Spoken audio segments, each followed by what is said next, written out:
Huh? No. He said sometimes D&D wakes us up. Oh, okay. I thought you said Andy. I was like, oh, okay. No, D&D.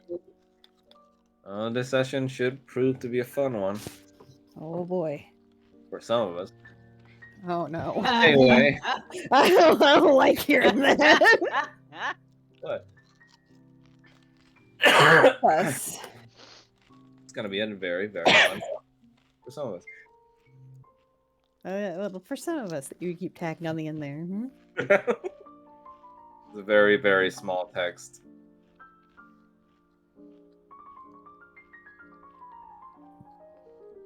Okay, so we're just waiting on Blaze to come back, right?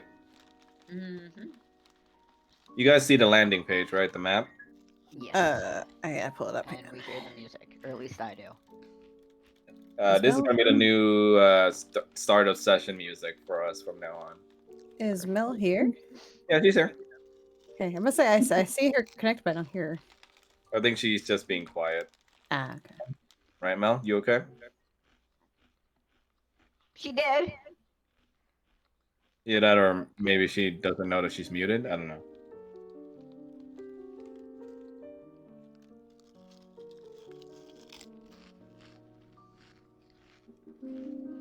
Can't believe she's dead. Okay, yeah, she's here. Yeah. Just don't feel like using your mic currently, or okay. Yeah. No problem. Feel free to use the Roll20 chat box if you need to.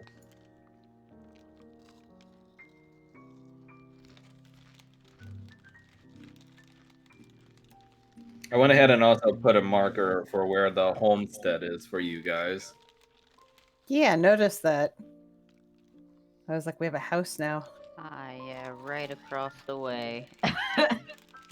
Yeah, isn't that terrifying? Uh-huh. It's fine. We're just neighbors with Daddy. It's all right. I'm sure for Roger it is. Well, you're right across the way from the castle, but also somewhere else too. I don't like that. No fear. One fear. Several fears. No Also- fear. Pulling up the the Roll20 site. One fear. Hearing Max. Hi, Blaze. Hi. Okay, we all in? Yes. Okay. So first off, the announcement that I promised you guys I would do. So pretty big one. Not a bad one at all, really. So things are in the works right now. I'm planning a sort of smoother way for us to play our sessions. So it's going to be a bit slow, but we are slowly going to transition from Roll20 onto a much better thing that I'm working on. You guys aren't going to need to buy anything, so it's still going to be completely free for you guys. You're making a VTT? Yeah. Cool. So when that's done, I'll let you guys know. For now, it'll be the same as always, just Roll20, right? But with any hope, once this is ready, wait one second.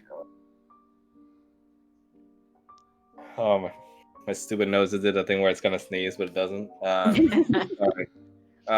Yeah. So with any hope, sessions are gonna be faster, smoother, less laggy. You know the deal. Excellent. Oh God. Yep. I would love it if Roll20 did take up 60% of my CPU. Yeah. So that's the big news right now. But with that, I'd say we can get our session going. Okay. Is there anything that happened in the interim of last session and to this session when you guys, before you guys took a long rest, that any of you guys would like to get out of the way? Not that I know of. Bournemouth probably would have just sent like the Raven to the guys, our choice is the old bone grinder, and probably is going to also send one out to the gators, I guess, just to see if they have another crystal they can use. That way, Kane doesn't have to keep on sharing his, Okay. since it was a gift from Adalia. Okay. So wait. So you're sending. Well, you can only send one message right now, but are you still trying to have it send 2 messages, or? I would say go with the bone grinder first, since that's the more Okay. important one. Okay. So you send out the bone grinder message, and the raven flies off to wherever it is that the raven flies off to for the HQ. You guys don't know. And in the time that took place between days, you guys have your sound rest, and you guys, I believe, leveled up since last session too. Yes. Oh, We're now yeah, at we 8. did. And Fallen is probably seeking out Yes, we did. Win just to find out more. Okay. So you're doing that right now and then, right? Yeah, he is seeking out Win since he was spending the previous night just making sure he didn't go into that whole curse thing. Okay. So we'll go ahead and start with that for the session. Let me move the thing. Because Kanan might not trust her, but at least he can give Kanan some information based on what he gets out of it. Okay. So you guys rise from your respective beds for the day, and to greet this day, you already hear the sound of kind of noise and gathering out in the main hall. Oh no. Is there anything you guys would like to do, or role play as you are waking up?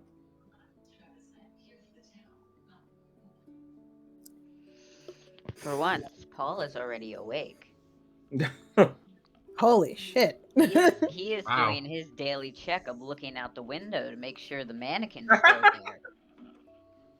there. The mannequin's still there, though. Go ahead and roll an insight check for me. Oh, we starting off good.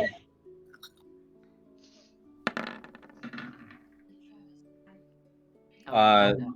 The mannequin is still there, though.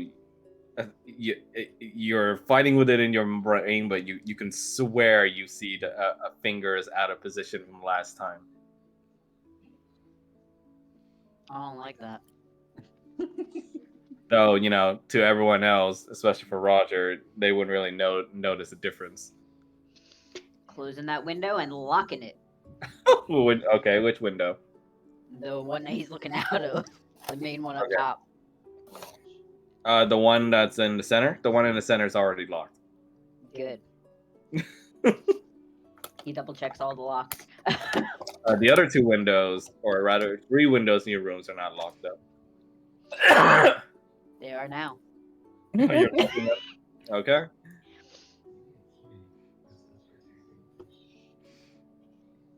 I don't know if Roger's awake or not. Roger's gonna wake up to all the noise of you locking the windows. What the hell are you up to? Checking stuff. Like what? Ravens getting in the windows again? The Ravens are fine. They're bigger threats. I think it's safe to say that everything's a bigger threat here.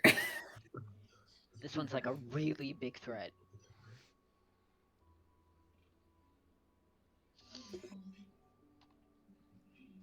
Does it have something to do with your kitchen? No. It's outside the window, and it can stay out there. This is about that mannequin again, isn't it? Yes, it is.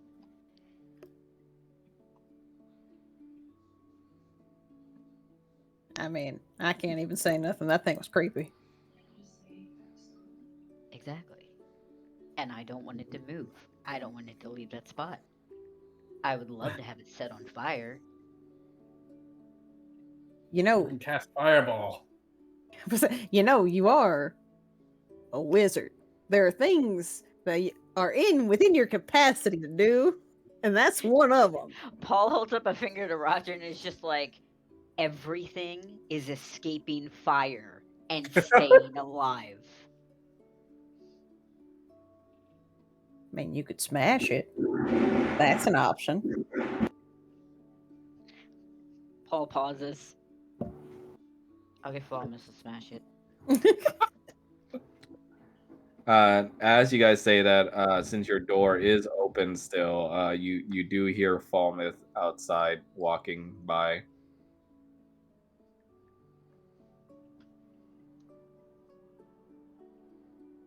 Outside, like the window, or No, outside outside the door. Our door. door.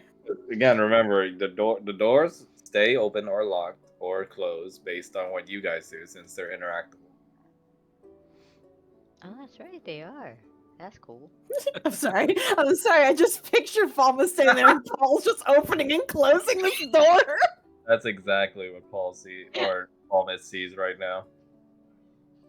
Paul goes out, looks at Falmouth. Are you busy? Not presently. I was going to make myself busy shortly, but I can make a detour. Can you kill something for me? Is it that mannequin? Did it do something? No. Okay, good. Can you kill it? Can you kill something that isn't even alive? That's an He- interesting question. He just wants to smash into itty bitty pieces. That's what he's asking for. I mean, if I had a hammer, sure, I can cut it apart, but I can't smash it. You're a dragonborn. Can't you just like smash it with your feet?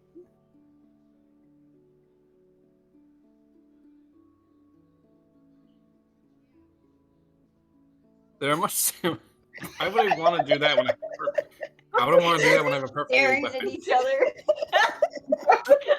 Roger just looks at Paul. I think that was vaguely racist.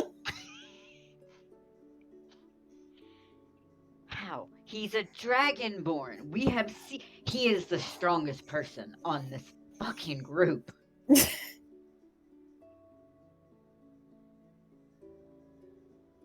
Certainly cut it apart. You've seen what I can do. That works. I'll accept that. Meanwhile, this is happening. Kanan, you're stirred awake by the sounds of groaning coming from the bed.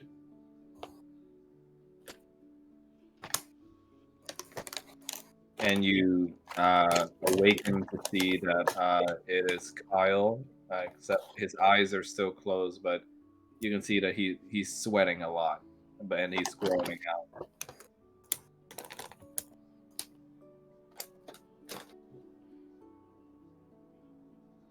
He's gonna grab a cloth and wipe his forehead.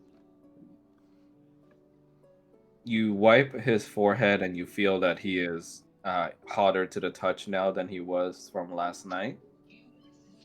And under his breath, you hear that his breathing has gone shallow again, and he's whispering under his shallow breathing. Don't leave. Can I diagnose him for what he has? Yeah, you can roll a medicine check.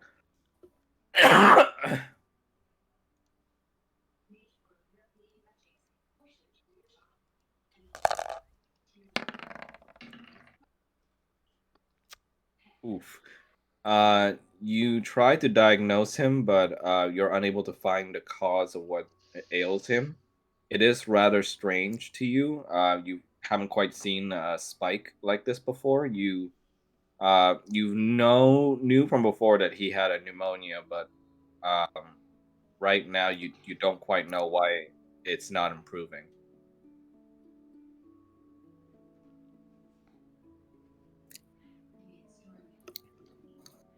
Okay, Second opinion. guess I could go out and look for herbs or something Okay. to bring down his fever.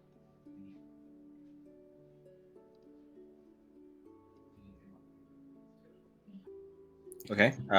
So what does Kanan want to do right now? He's gonna get up and get dressed and bundle Kyle up, then go downstairs, go outside to go look for medicinal herbs. Okay.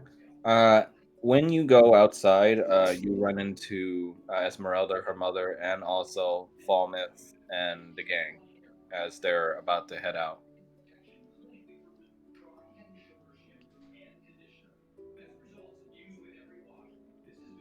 Okay. Kinda, You have control of your token, right?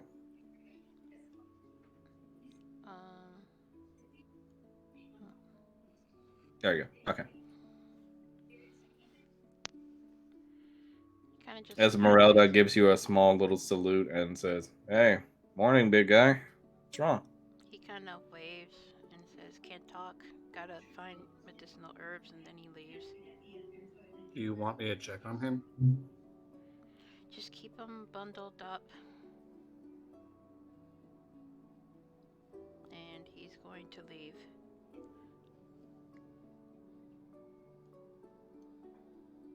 Okay. You head outside of the estate to try and find some herbs. Meanwhile, Falmouth, you are looking over Kyle. Uh, what does Roger and Paul want to do right now? Paul is going to head to the kitchen because a certain someone wanted to learn how to cook.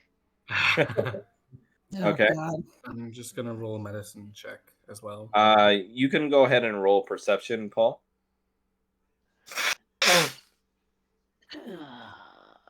Perception.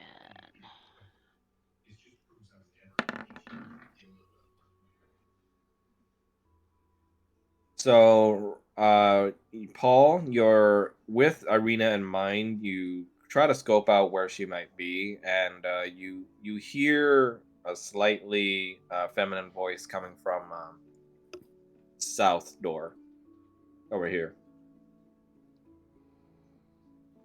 I would love if I could move my map. There we go. As you approach those doors, you hear more of the conversation that's going on. Um, you hear Irina say, like, "It doesn't matter. They're just gonna find out."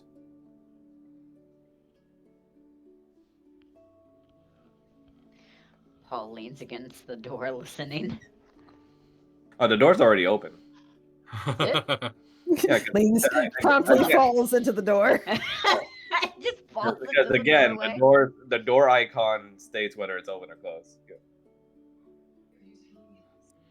Irina? When you walk in, you see Irina closes a book and sort of puts it behind one of her legs as she greets you with a slightly surprised look. And you also see Victor sitting over in the corner, looking like they were in a conversation before you entered. Hey, morning. Right, the cooking thing, right? Mm-hmm. Yeah, yeah, I could use that. Let's go. Paul just eyes her as she passes by. She walks past you and also gives a small little wave to you, Roger. He's gonna give a wave back, and just sort of be like, "Yeah, all right there, darling." Like, Yeah, just had a talk with Victor. That's all. I guess that put anybody in the mood. That would explain it. Yeah, just making sure some things. That's all. So, teacher, what are you teaching me today? Well, you said you wanted to learn how to cook. Is there anything specifically you'd like to learn? Uh, I'm pretty good at making snack bars.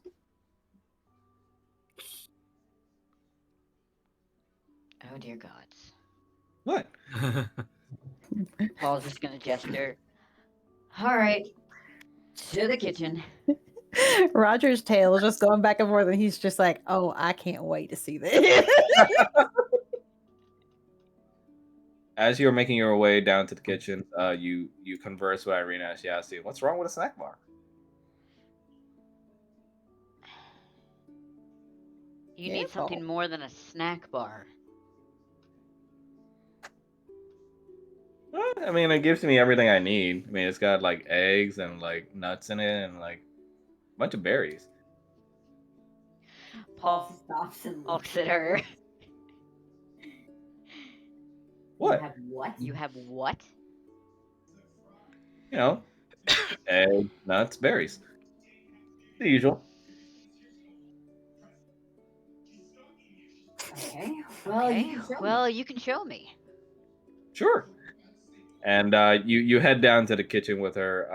Meanwhile, outside the grounds, Kanan, you do start to, as you're looking for the herbs, you do start to feel something heavier on your chest. You're not quite sure if it's the collar that's tightening around your neck, but your breathing itself seems to be more labored than usual. He's gonna ignore it and keep looking. Okay. You can go ahead and roll for medicine check, but do so with a disadvantage.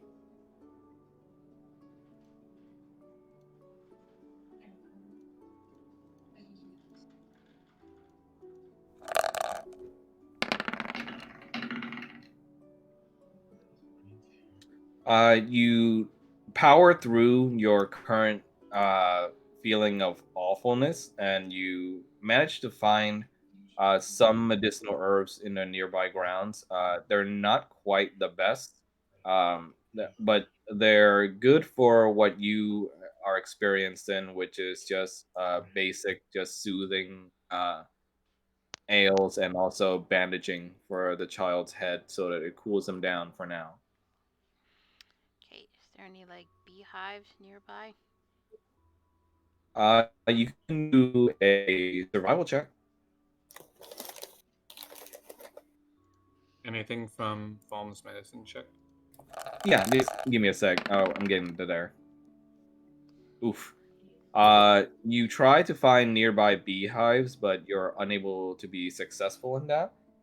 You kind of curse under your breath as you're unable to find this, but you feel all sorts of just off today, as you're not quite sure why, but your senses seem to be getting a little bit soured as well.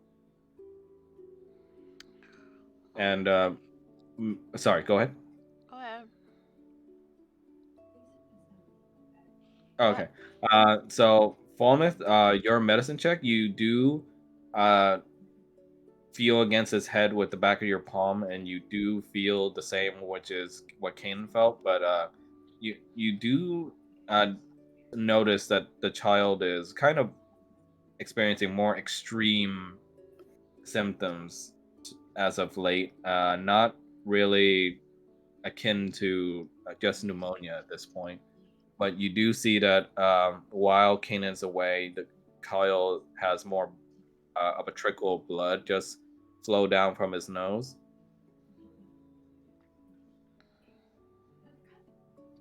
Concerning.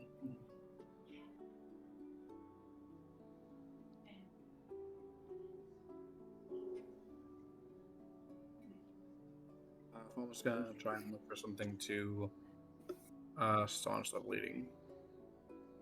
You don't really find anything else other than just the blanket and also a few rags in the room. But in the bathroom, you do see a little water bucket as well.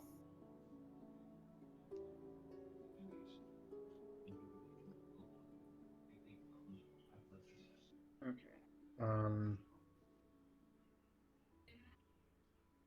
Making a cut wet isn't gonna help it actually close. Let's see if it's even a cut. So he'll need.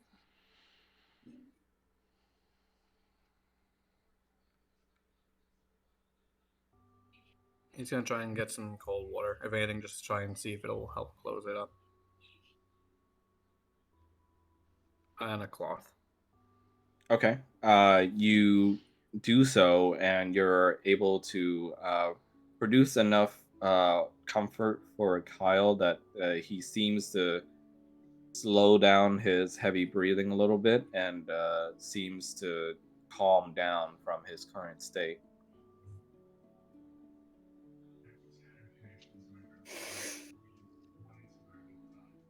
In from your back, you hear Era's voice call out and says, "Huh? Is this child sick? Yes, he is. Hmm. Perhaps I can help." What do you suggest?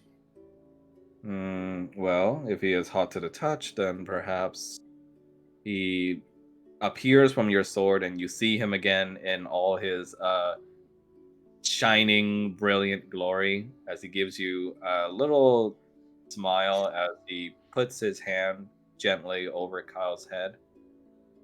You hear Kyle crew out a bit, but slowly groans out in peace as he feels cool to the touch now by Era's presence.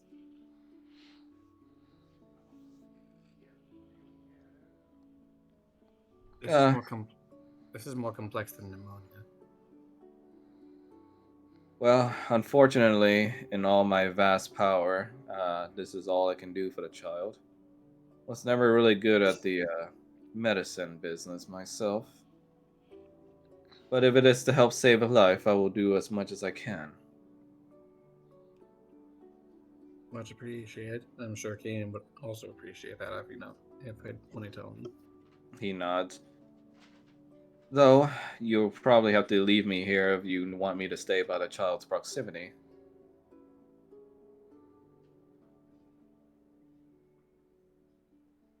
Volma just leaves the blade nearby just so he can stay with it. Kyle.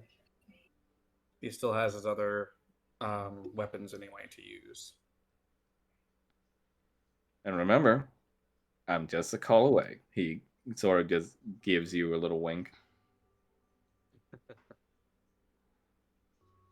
While this is happening,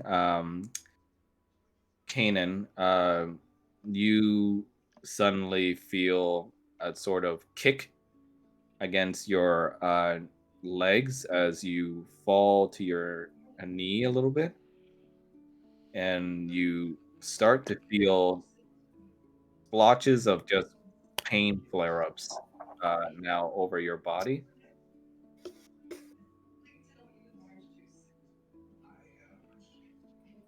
Okie dokie. And your vision starts to go a bit as you start to see just bright white spots, and you close your eyes in reaction to the pain, and suddenly you hear a very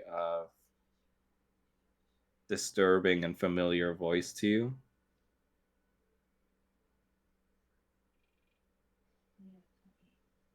Give me 1 second.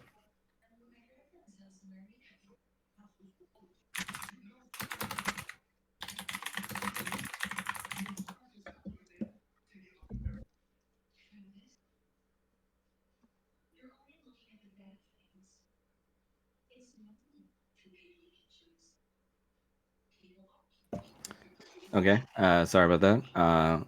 But yeah, you hear a familiar voice to you, and it calls out, "Hey there, Tiger. Don't tell me you're getting too old to stand up now."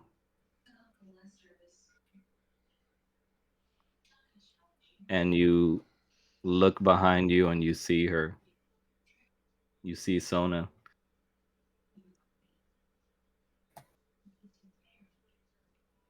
What are you doing here? Yeah, you tell me. You're the one seeing me. Hold She on. kind of gives you the same mischievous smile as she always does and reaches out and pinches your nose. Hold on. My thing isn't working. Oh, sorry.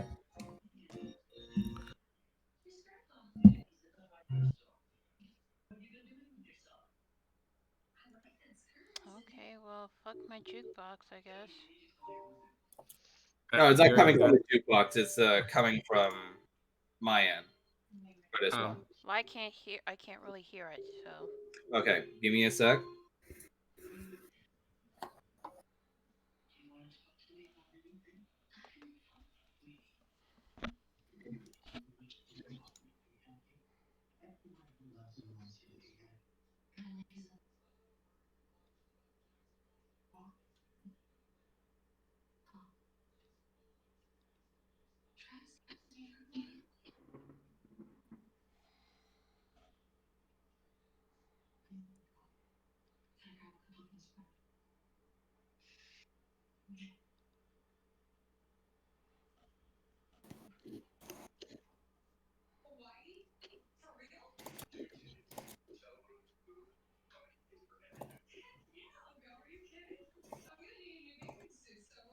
Come on, roll 20.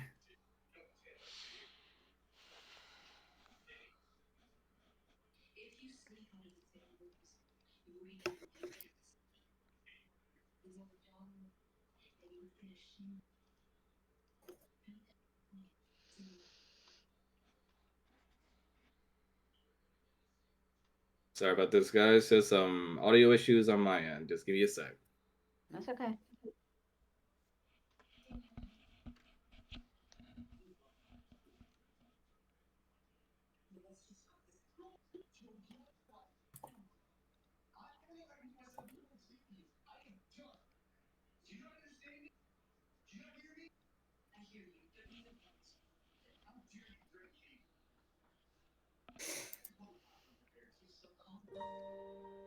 Okay, is that playing? yes. I hear it. Okay, cool.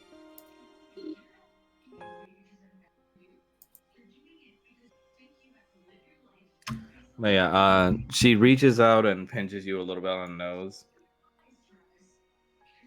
It's the last reaction I expect to hear from you. Thought we were friends. We were. But then you tried to kill me. Yeah, true. She sort of sits down near you. No, to be fair, you tried to kill me next. You started it. I just finished it. Oh, we're going there now. Okay. You're not looking too hot, Kanan. I am just fine. Huh? Just fine, huh? That's why you're seeing your dead friend. I've seen a lot of dead things. She only smiles at your dryness again and just sort of pops you one on the arm. Come on. Tell me what's wrong.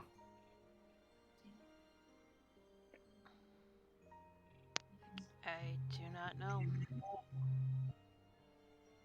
Well, whatever it is, it's causing you to see me, and that's usually not a big thing for you or your god.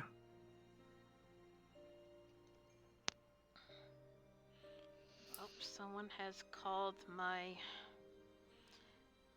devotion to my god into question. Jeez, can I shake their hand? Even I couldn't do that for you.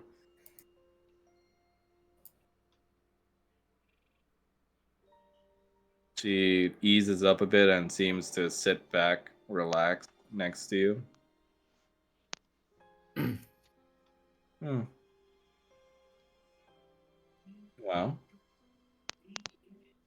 you ever think maybe your god's giving you a break, maybe? What are you talking about? Who knows? Stop being cryptic with me. What are you talking about? I think you have to find out yourself, Kanan. She puts a hand on your holy symbol, and when you blink, she's gone.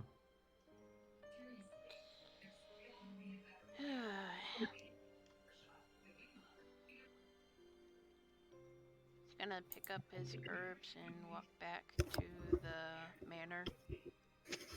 Okay.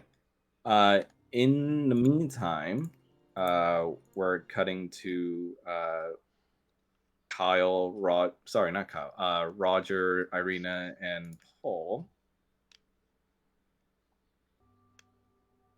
Is everyone able to see the map and everything? Mm-hmm. Okay.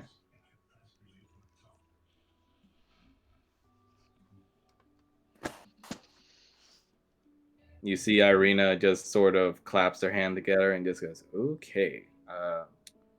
So what do I do? Paul looks at her for a second. You said you know how to make snack bars. Oh, yeah. We got any eggs? Or what you consider snack bars. What? Yeah, I can make you one. Okay. You said you needed eggs. Yeah, just give me a bunch of stuff. Yeah, I can work with what we got. We have very little. We actually need to go shopping. Roger is just perched on a box, grinning, watching this. Paul is looking over Irina's shoulder at him and just giving him a look. It's like, here, just give me what we have. Okay, what do we have?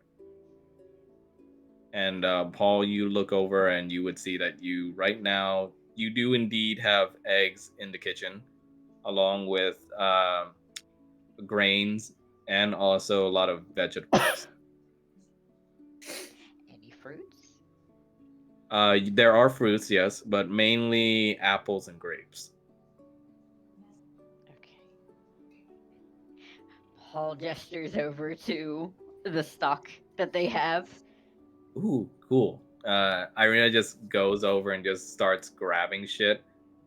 There's no thought, no portioning. She just kind of grabs whatever looks good. And No thoughts, head empty. And you see she also grabs a nearby ceramic bowl and just throws it all together. All right. She grabs a knife. Watch me work.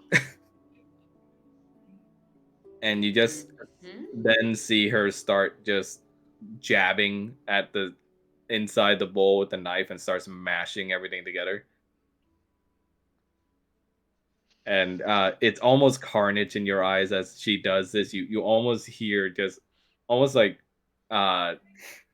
just slasher music in your head as like just a gore of just nasty goo and fruit bits just splatter against your face. Okay, but quick question: did she at least take the eggshells out? Nope. This is Paul right now. She continues to jab at it and starts mixing it with her knife, and eventually she finishes, and you see her kind of just grab salt and pepper and just throw it in. And the end result you see looks like just muddy, just grainy paste. She takes a little dollop of it and like tastes it and just goes, tastes a little better than how I usually make it, actually. Nice.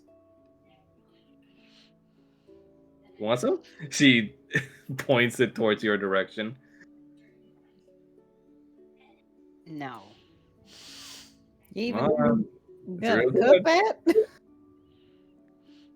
I mean, it's just a little snack bar. It doesn't need cooking, right? Roger's just gonna look at Paul. They're No. not even bars. I can shape them into bars. See, she takes a bit of the goo out in her hands, and she starts just kind of almost like working with cement, just shaping it into a little rectangle. See, it works. Paul's gonna look over at Roger and just stare at him for a minute. Just has the most "I'm going to kill somebody" look on his face. Or wait, and she holds up a hand to you. Oh wait, I can do this too. This is the cool part here. She dips her knife right into the goo, and when she pulls it out, the goo just kind of forms kind of like a cement around the knife, forming a weird knife-shaped bar, and she starts just biting off it, and you hear not kind of like Rice Krispies. You hear something a little bit more wet than that, and you hear it, and it just offends you to your core, and she just looks at you without a care in the world. Real fruity. Irina, honey, I have two very, very important questions for you. Oh, you want the recipe? No. Ouch. One, who taught you this? And two, do you have any taste buds left? What? Come on, I fed it to Ismark all the time, and he said it was delicious.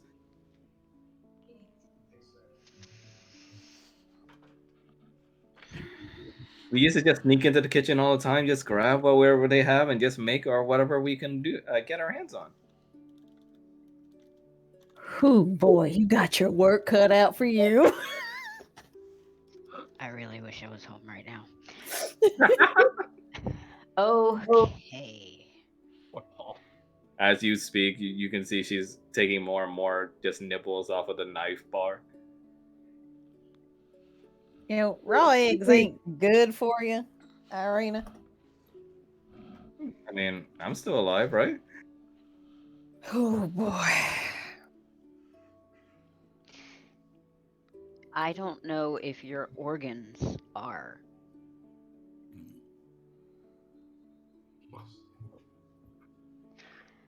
Where's the nearest town?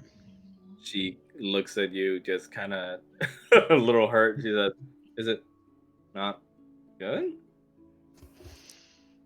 I mean, you know, to be fair, Paul, you haven't tried it yet. Paul's gonna look at Roger. I think this was made for you. I mean, I'll give it a try. I've had worse things in my mouth. Irina just says, "Guys, there's enough for all three of us. Come on." Yeah, come on, Paul. Oh no, I'm not hungry. By all means, more for you two. Roger is going to hop down off of this box. You hear Flubber speak from your knife paw as he says, "Master, just say the word and I will dissolve it." Oh, this is all the evidence? Is that what he said? Yeah. Oh my god. While she- it may be that bad, Flubber, not right now. I will be on standby. And you see Irina just hands you guys the bowl, and getting even closer to it, you can smell an almost weird sort of plasticky smell from it. And quite frankly, inside your brain, you're just amazed that this many things can be just mashed together and yet come out looking like gray ooze. Roger's going to taste some of it. Roll for con. I knew it. Oh, is it a Constitution save? Yep. Okay. Red Fallen's not there to give you a +5 bonus. Oh no. You take a taste of it, like on the tip of your finger, and just from that little taste, you immediately feel just a sort of bile growing at the back of your mouth near your gag reflex, and it tickles right on it. He's just going to stop for a second and look at her and be like, Irina, how the hell have you been eating it? Okay. All right, hold on. I'm going to give you the benefit of the doubt for a minute here. And he is going to try to find some kind of pan. He's like, I'm going to cook some of it, actually cook it, and see how it turns out. Okay. So he's basically going to try to like bake a bit of it by the fire. Paul's gonna go over to where Roger was perching originally and just sit down. You start to bake it in the oven, and you hear what can be identified as the sound of almost like glue drying. Oh, Mm. And you see the surface of the goop just start to form cracks, kind of like a really, really just gray looking brownie top. Mm. Irina just looks at that and goes like, "Is it supposed to do that?" Well, I don't know, darling. This is your recipe. So he's gonna like, put like a knife or something into it to see if it comes out clean like a cake. You do a strength check. Oh, a strength check. Oh, Jesus. Is this Paul is just sitting on this box. He has his head in his hands, and he is just quietly saying, "Suddenly, everything about her makes sense." is this just a straight strength check or is it a saving throw? Or, It is like, just a straight strength check. okay, here we go. You try to cut into the surface of this thing Rick? with your knife, and you only manage to scratch and pierce a little bit of the surface, but you meet resistance right away. Oh no. Hmm. Ooh, you see? It's a lot better when it's all goopy. Roger's just gonna sort of pinch the bridge of his nose and be like, Child. "No, no, it is not, Irina." All right, fine. Just I don't know. I thought it tasted good. Have you ever eaten anything else? Cooking. Right after Isma tasted it, he suggested we should get some of the butler's food, and they made some pretty good stuff. Roger's gonna look over at Paul and just be like, "You signed up for this." Paul's gonna stand up and be like, "You're right. I did. Does anybody remember the place that was mentioned? I believe yesterday or someday. I can't keep track of days. Which Where were there animals, chickens, something?" Wynn's place. you're thinking in your mind that perhaps Wynn might have some, since she is a woman of nature, and that would be the closest one you know of. How do we get there? Mama can lead you after because she got the directions. She gave you guys directions last time. It's near where the lair of the corpse worm was, but to the east of that. Okay, well, you have to understand that Paul's brain cells have melted just watching Irina. It was the plastic fumes. It's fine. They never respawned after watching Irina. Permadeath from brain cells. He's gonna look at the both of them and be like, "We're gonna take a field trip." And since Era's staying with Kyle, Falmouth just went to cut up the mannequin for Paul. Irina just sighs. All right, fine. I mean, you never tasted it though, Paul. I mean, at least give it a shot. Roger's just gonna look at him and be like, "She got a point." Just saying. She takes the bowl from the furnace where now it's all nice and hardened, and just kind of offers it to you. I mean, it could taste different now. I would rather keep my teeth. Looks over at Roger and is like, "I saw your face when you ate it. Yeah, but I know you have that a more face." okay, but you have a more discerning palate than I do. Maybe you will find something in this that's worth saving.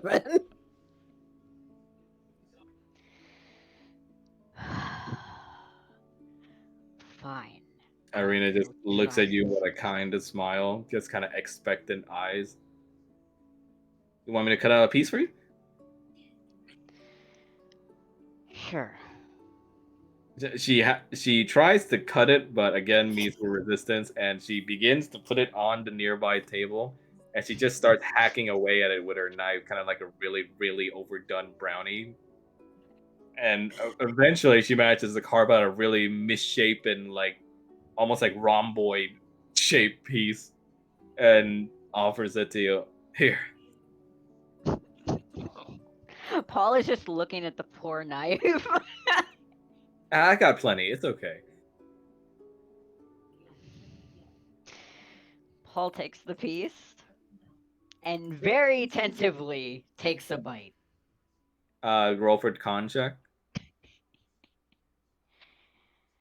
Oh boy.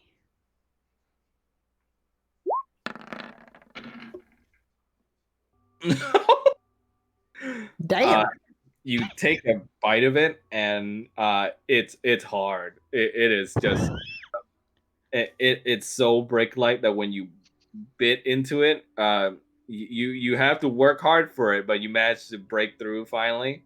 And inside your mind, you're thinking the impossibility of how this could be so brick like on the outside, and yet when you pierce the inside, it tastes like styrofoam.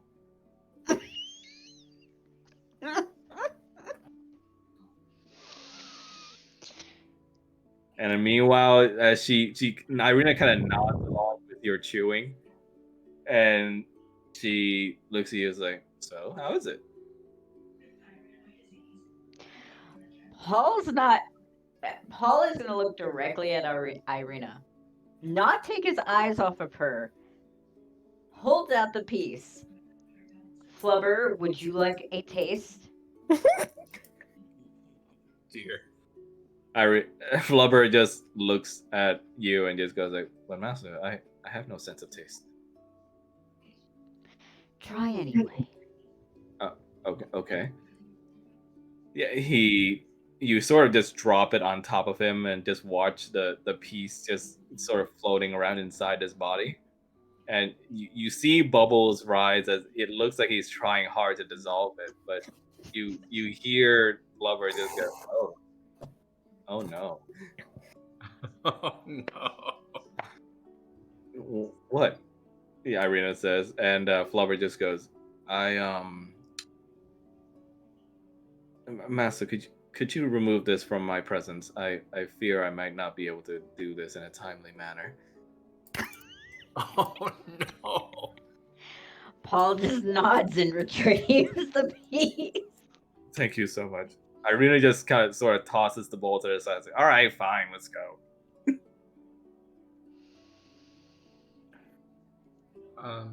Well, I guess we'll join them since he will have to go to Winds anyway once he's finished destroying the mannequin. Nice.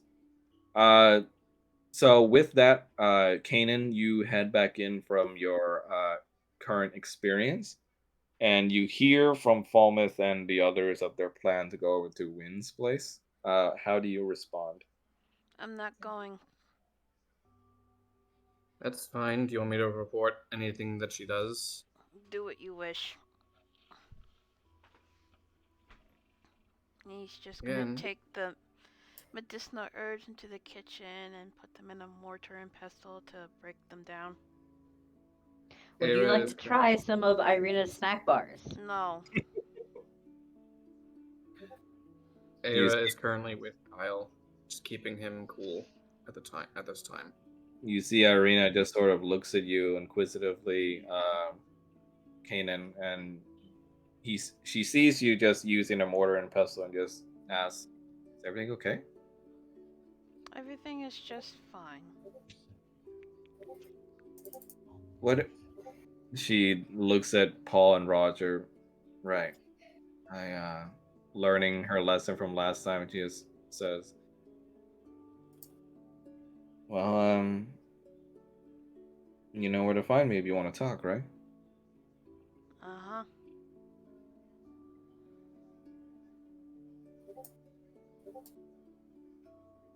She doesn't see or hear a response from you, and she just sort of nods silently. Okay. And she goes along with you guys over towards Wynn's direction.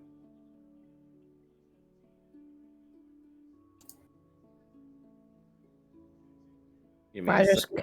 Roger's gonna kind of slap her on the back and just be like, "Hey, now look, it ain't all bad. I mean, you kind of made a universal cement." Oh no. She looks at Maybe you. you can go into construction. She looks at you too, and you said, "Gee, thanks." And I mean, on top of that, you gotta have one iron stomach. What? It tastes fine to me. And on the way, Falmouth, you just see her point her knife at you, and you see some kind of weird gray construct around it now. And you see her here. Here, you want to try some? Oh yeah, you should do it definitely. And let me go ahead and teleport you guys. Give me a sec.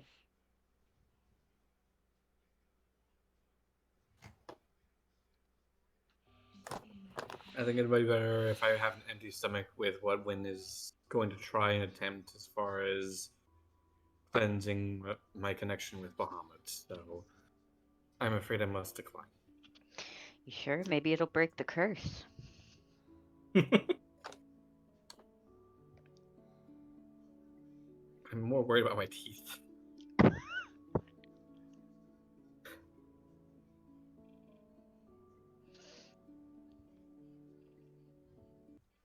You guys head through for the better part of the evening the same path you took for the corpse worms lair, and to the east you come upon what looks like a lily pond, and from the other side you see what looks like a slowly dimming fireplace with some farm animals roaming about. Paul sees the chickens and immediately starts speed walking around the pond. Hey, where's he? Hey, There it goes. what got him all excited? Probably eggs. chickens. Chickens? Yep. Mel, you can see the map, right? Just checking. No. Mel? No. Okay, let me put Kanan's icon in so you can be a cameraman. There you go.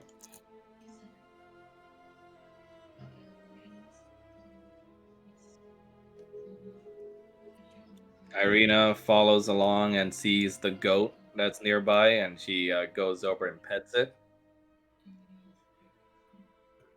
The goat is friendly enough to her and seems to be receptive to her touch, and she looks around to see just chickens roaming around, but also a few sheep on the side. Wonder where she found these. Usually don't see them around anymore in Barovia. What the hell you people eat? Snack bars? Oh, there's still farm animals around. It's just they're usually quartered off. They're sent off over to Balaki now. None gets sent over to Barovia. Everyone just has to eat those weird little pies and just drink that wine. Which I guess when what you told me from what the Raven said is kind of the problem. Yep. All right. Who wants to knock? I guess. Bahamut will knock. Meanwhile, Paul has picked up one of the chickens and is petting it. The chicken just sort of looks at you and tilts its head a little as you're petting it, with its like almost dead-looking chicken eyes. Paul looks at Roger. Look at how adorable she is. Yep, I see her. Irina looks upon the chicken and sees that it is indeed a very spherical chicken, and looks at you, Paul, and just goes like, "Is this another thing of yours?" Paul stares at her. What thing? Idiosyncrasy. She looks over at Roger. Yeah, it's a thing of his. Okay. He likes chickens. Okay, so okay. Little bit less off-putting than the doll thing, but sure. Chickens don't try to kill people. What? You hear the chicken call out. I think I heard you. And Falmouth, you knock on the door a few times, and you hear a response right away as you feel some sort of magical presence viewing you before the doors to the hut, which you see are vines enclosed in a door shape, sink down to the ground, and you see her appear. When she smiles at you and gestures for you to come in. I've been waiting for you. Please, come in. I see your friend is already having some fun with my friends. She gestures over to you, Paul. Yes, he likes chicken. Please, feel free to play with them as they wish. They're probably excited to see someone other than me who's excited to do anything other than try to slaughter them, really. Paul continues to carry the chicken with him. You see also a rooster and also a second chicken as well, just staring at you as you walk by. And you guys enter Winifred's hut, and we're gonna cut back real quick to Canaan.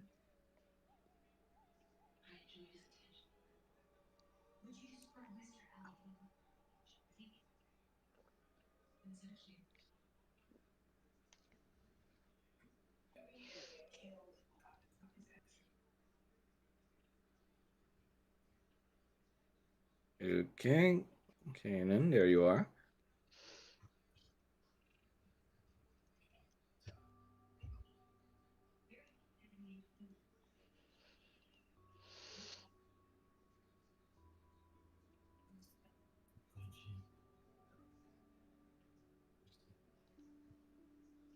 I think I found a better way for you guys to see in multi maps. Blaze, Shrine, and Rattle. You guys can see this map now, right? The house? Yeah. Yes. Yeah. I mean, Okay. our tokens are still there, so that we're limited by the lighting, but yeah. Okay. Can you see inside Canaan's room or no? Oh, no, if I No. move my token there, yes. Okay. Go ahead and do that just so you can be cameraman. Time to be cameraman.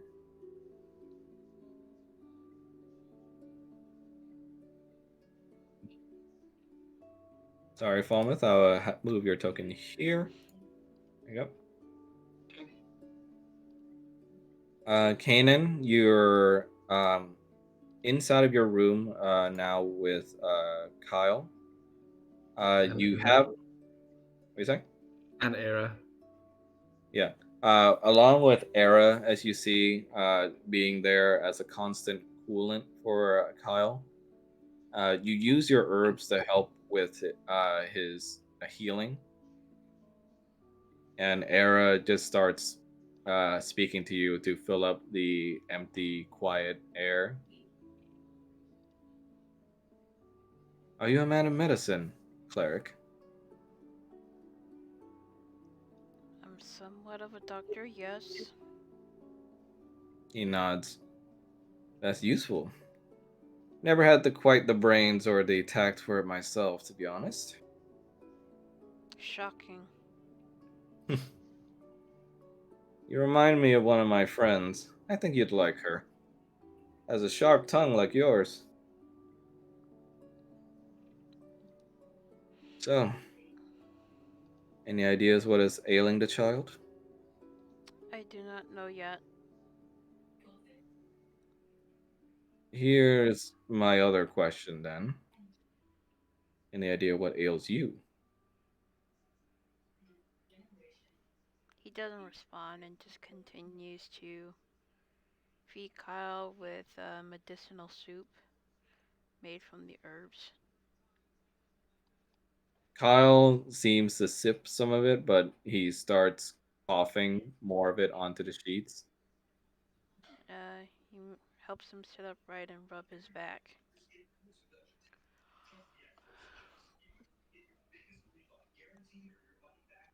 I mean, I was there when that strange woman of the woods spoke, and I have to agree with her.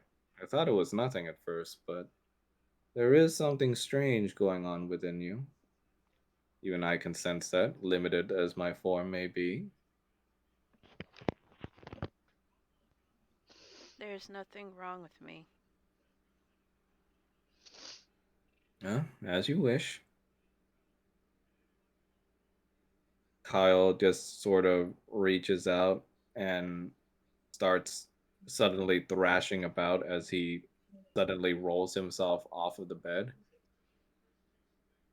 He's gonna catch him before he hits the floor.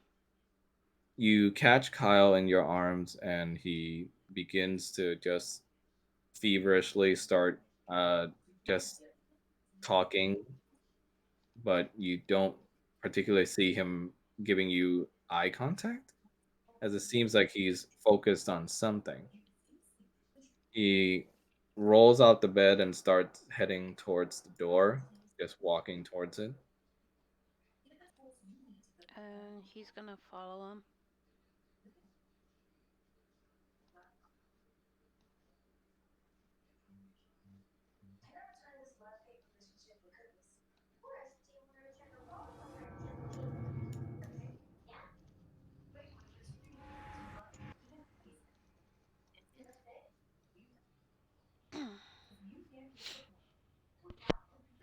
He opens the door weakly and begins to just stumble over a little bit. He lays a little bit on the floor and coughs hoarsely before continuing on, as if almost like he's intent on something. He's going to grab him by the collar. Where are you going? I need, I need my dad. He's I not need here him. right now. He is. He says if I want to see him, I just have to. You're hallucinating. You need to get back into bed. He turns around at you, and you see just sort of more blood coming out from his nose, and he pushes you away. No, you're a monster. Get away from me.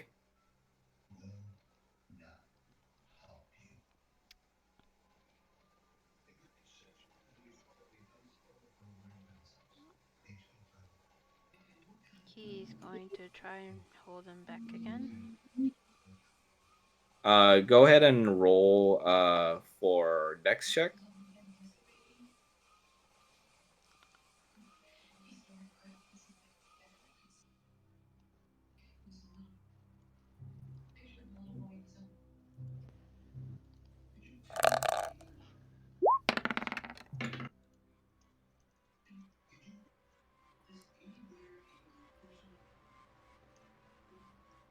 Unfortunately, the squirrely little kid is a little too fast for you in his panic as he begins to just almost running on adrenaline, just run away in some sort of feverish hallucination away from you. And he runs towards the direction of what looks like the southern hall. He's gonna chase after him. Stop. Where are you going?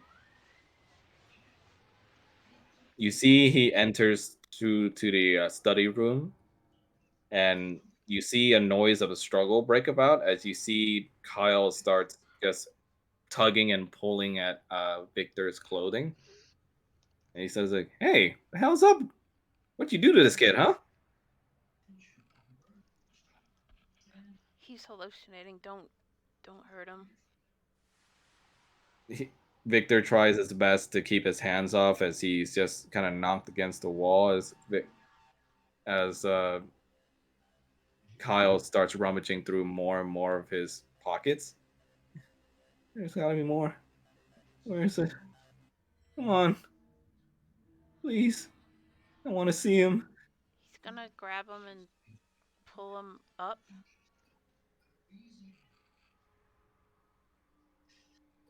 You need to calm yourself. You are hallucinating.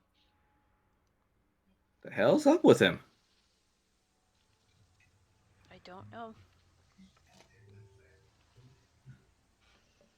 The kid just now still bloodied in the nose, tries to grab at Victor, only to be pulled back by you. And he just says, "Please, is there any more of that pie?" No. Pie, he said. Victor, and a cold realization just washes over Victor's eyes. Oh shit. Oh God. Suddenly you see he, Kyle just start to cough out now as you see a blood splatter appear against the wall where he coughed, and he falls over unconscious. He's gonna take him back to the bedroom. Victor calling out to you as he follows you. Jesus, I didn't know the kid was going through my stuff. I was wondering where the hell that thing went. You had pie? Yeah, that creepy old lady gave it to us, remember? Why didn't you get rid of it?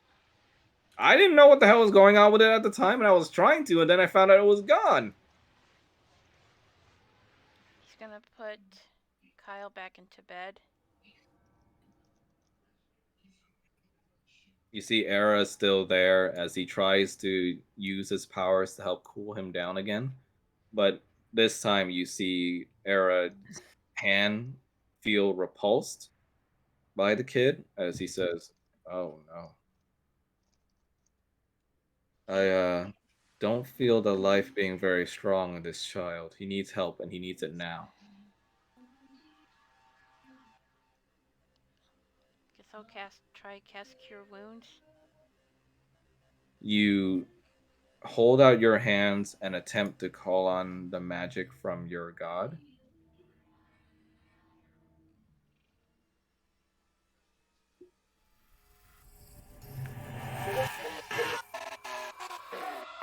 But the minute you try to do so, just intense pain flares through your mind, and flashes of the mistake you made so many years ago just begins to uh, grip at you at your core.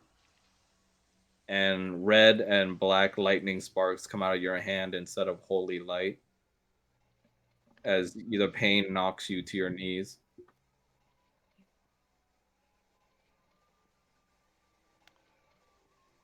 What the hell is going on? You can go ahead and do an Arcana check.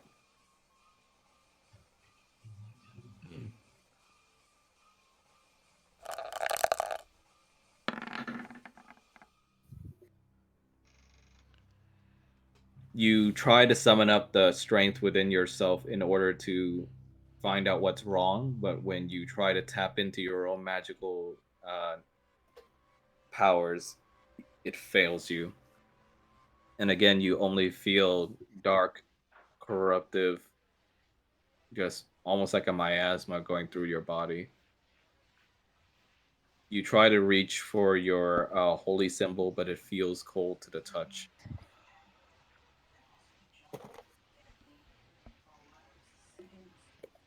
He's gonna get up and charge at Victor. Oh,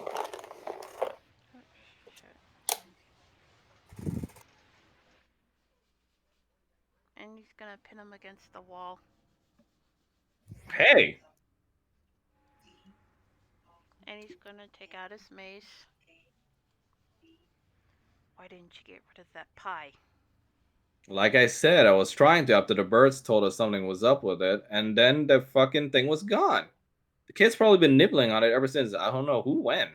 You should have disposed of it properly.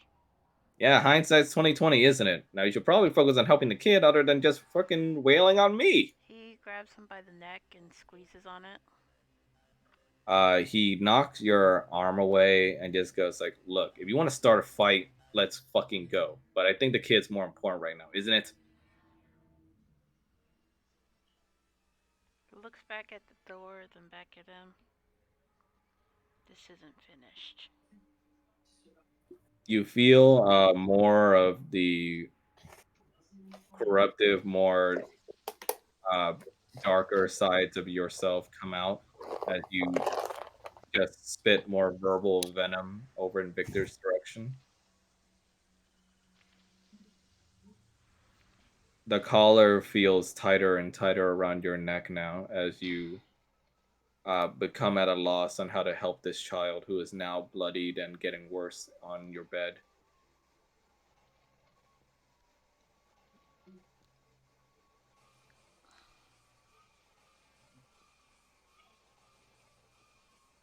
He pushes Victor to the side and is kind of just standing there, uh, looking at his hand tremble.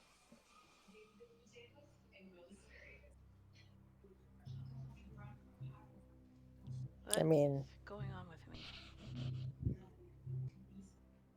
if Esmeralda and Charity are there, you could always ask for assistance. Yeah, they're kind of just staring right now at the sort of event going on before them. They're watching their shows, their soaps.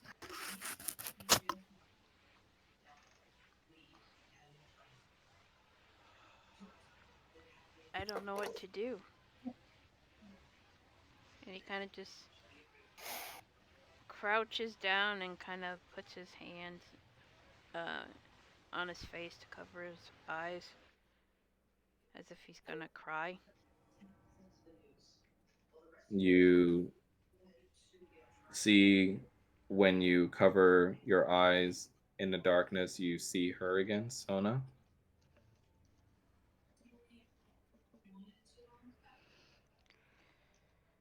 You see a vision of her just, she wraps her hand around your cheeks and just says, Aiden, aren't you tired? Um, Tired of all of this? I just want to go home. That's right. Home where your daughter is. Home is where we met. Go ahead and roll for a wisdom check.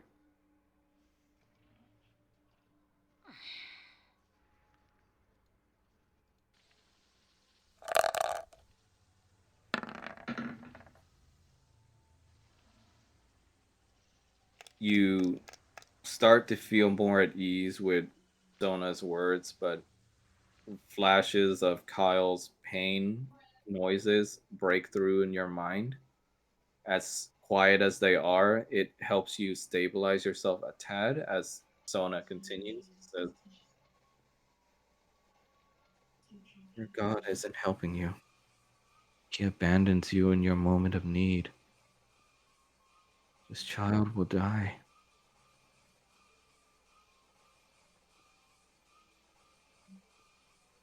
He's failed you in your most desperate hour. You know who can be there for you.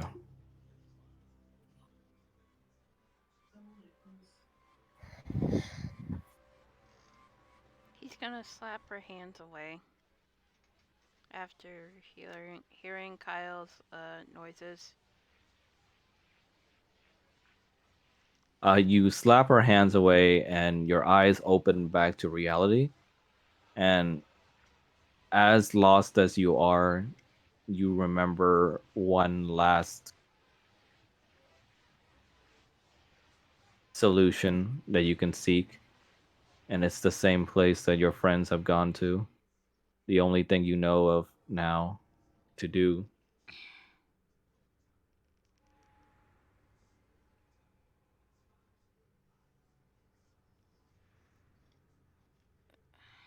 He's gonna walk back into the room and talk to the sword. Era sees you enter and just goes like, "Hey there, is something amiss?" Please look after him. There's something that I must do. What's wrong? My connection to my God. I think it's tainted.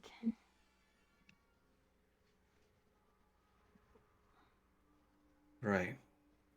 Well, on my honor as the guardian of the land, I will keep him safe. You have my word. Thank you. He's gonna walk out and stare at Victor. Victor just sort of gives you a cross look after the kind of bitter exchange you two had. Look, we don't always agree on some things, but like I said before, I'd rather not have a dead kid. If you need help, I want to tag along. Do what you wish, but if he dies, your hands are tainted with his blood, and there will be retribution. Yeah, yeah. Talk your big talk later, good guy. Let's go. Esmeralda just sort of calls out after seeing all this transpire and goes like, I guess we'll stay with the kid too. Uh, Everything gonna be okay? he looks towards Esmeralda and just slowly nods as he almost violently pushes Victor out of the way as he goes downstairs. Okay. Let me go ahead and teleport you over. One sec.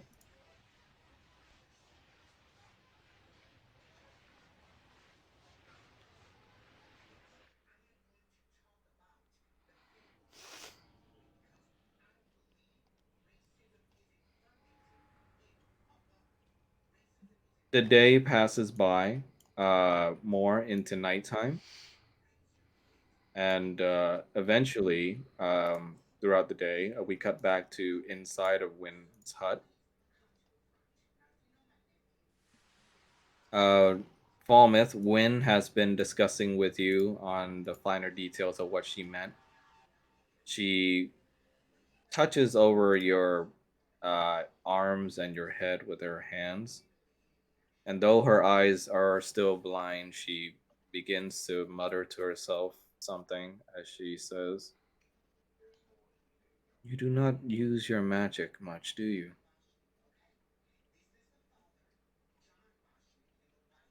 The magic I have is a bit more limited in scope than what Kanan has in comparison.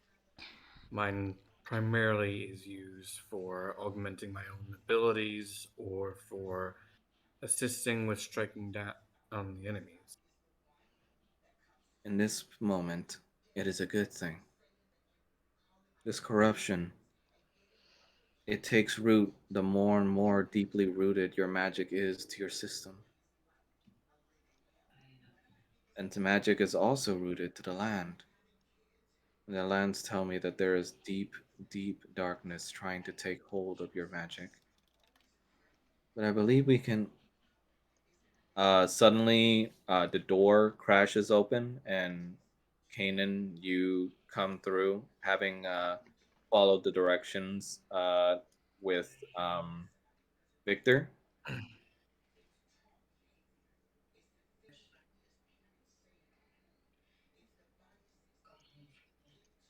He says nothing, but he slowly approaches the group. Win aggressively takes front hold, being afraid that it is someone with bad intentions, seeing as they broke down her wall of vines to get in.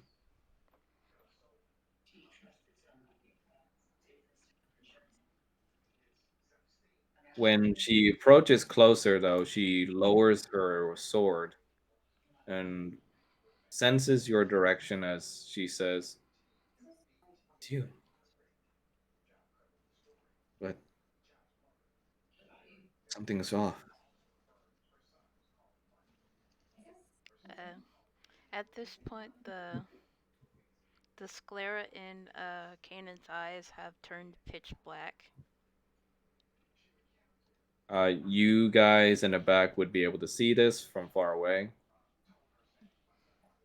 Kanan,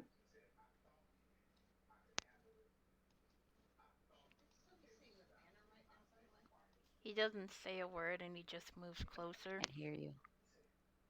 Oh, you can't hear me? No, Oh, no, no. no, Candy's Yeah. trying. yeah, I Okay. was thinking, should we still be seeing the manor right now? Oh shoot, sorry.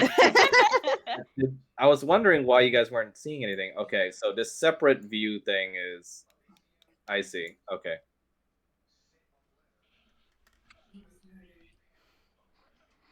Now you guys can see, right? Yes. Yes. Okay. Yes.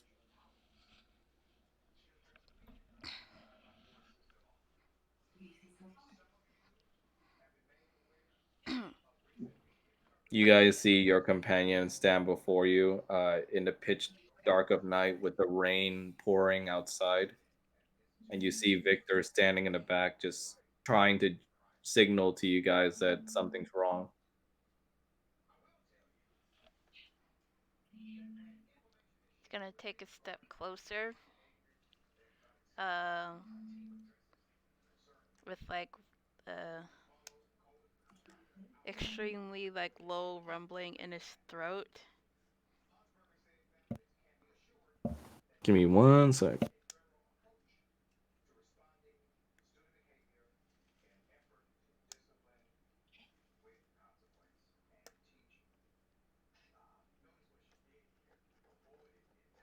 Sorry about that. Somebody was knocking on my door. Okay. Winifred holds Falmouth back and gestures for him to get back.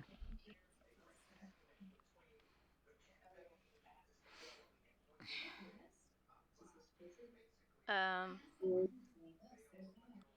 Kanan looks like visibly haggard, like with the dark energy from before kind of just jolting from his hand, like causing him to twitch. And he takes a step closer. You are not well. The darkness has taken deeper root in you.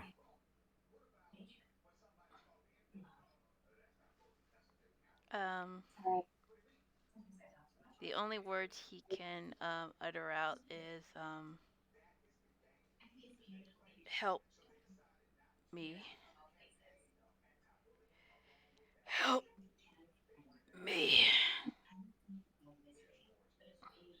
and he kind of falls down to one knee as he struggles to stand back up. You see Win get runs closer to you and just holds you before you fall over. And she looks over to Falmouth. I need to grab some things from my garden outside. Please. Of course.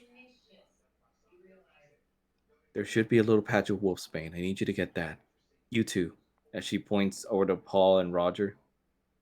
Get me a cold compress from my things in the back, please. Now.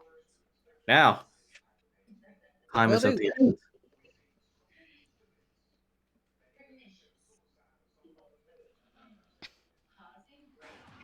She said in the Oh, back. that's not the right music. I think Uh, he's trying to trigger Paul. One sec, trying to find it.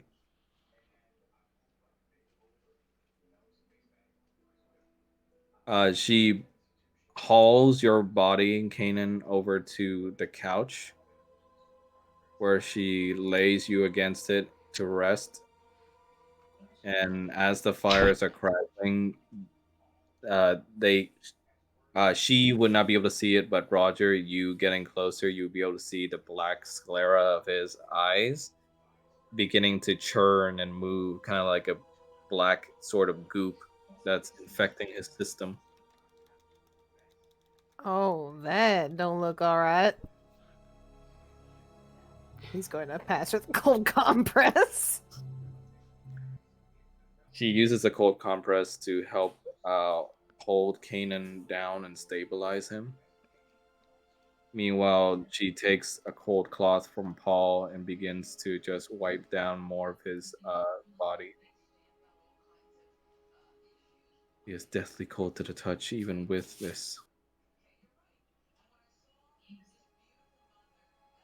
Okay. Hopefully your friend can find some of what I need. Your friend does not have much time if this continues. I did not expect this to get so bad so fast. What's causing something like this? What can you tell me about your friend? Anything, please. He's mostly our Uh, healer. Well, he's our healer. Right. He's Tends to had be the point of interest no matter where we go. he's had a pretty bad run-in with humans before. You see, she feels over more of your body to diagnose you, Kanan. And you see a small surprise in her eyes as she feels what feels to her like scales. And the kind of surprised look calms down back to a focused glare as she attempts to try and save your life. Okay. From what I can assume, then, the darkness has taken heavier root in your friend's body due to the vast magical resource that he holds within him. Tell me, is he connected with his god? Roger's just gonna look over at Paul.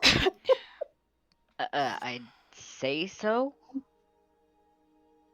I mean, it seems like it, usually.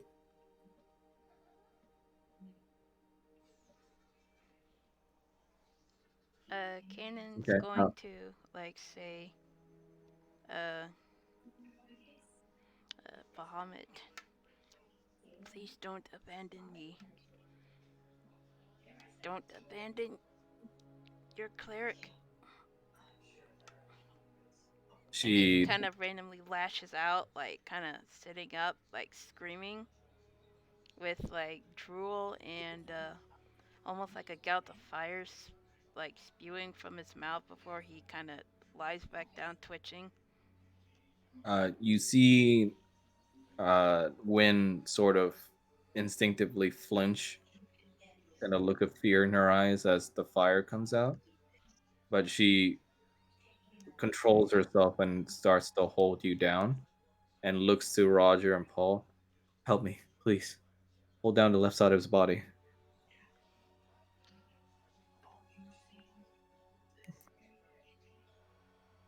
Just like, all right, lady. We can try, but he's considerably strong. You guys can roll for a strength check. Hoo boy. Max, is this what's her name's energy? What?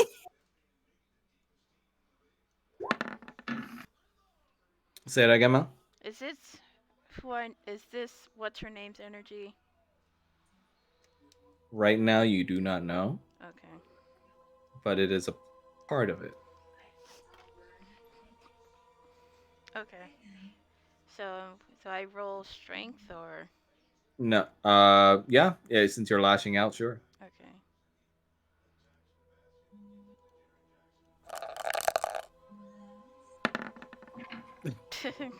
Oh, Luckily, the two of them are able to hold you down in your panic and your just lashing out.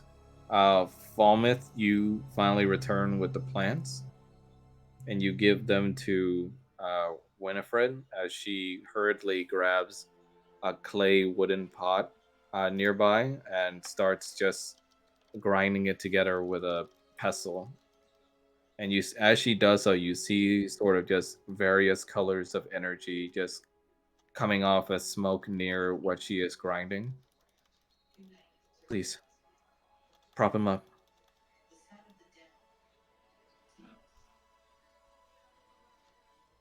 they do so. You guys prop him up as you see her hold the bowl uh, beneath his face as she looks to you, Falmouth. Whatever happens, do not let him move. Hold him still. He's gonna try and lash out Understood. again. You can roll a contested strength check against Falmouth. Oh, yeah, that's not gonna happen. But you can try. Yeah, no. Luckily, Falmouth is able to hold you in place along with your two other friends. And when your right hand is about to lash out and slash across Falmouth's face, you see a familiar green hand come out. As you see, Victor also holds your right arm down. As the bowl placed underneath you begins to start its work, you see this magical smoke coming from the bowl starts seeping through into your nose, and the smell and scent and feel of this burns you to your core as you feel just abhorrently just repulsed by what is happening to you, but you're unable to express it in any other ways than screaming in pain. Filthy silver, release me! It's fine. You'll be fine. Relax.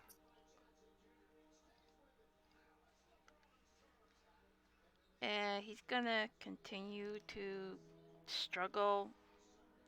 Um, uh, but he kind of just twitches a bit as the smoke kind of invades his nose and his senses more and more. Um, More drool kind of like dripping from his mouth. You start to feel the almost relaxant and paralytic effects of the medicine take place as your lashing starts to calm down and you feel your system begins to calm, almost like a cooling wind has blown through your body, and you feel less of the burning darkness take over your senses.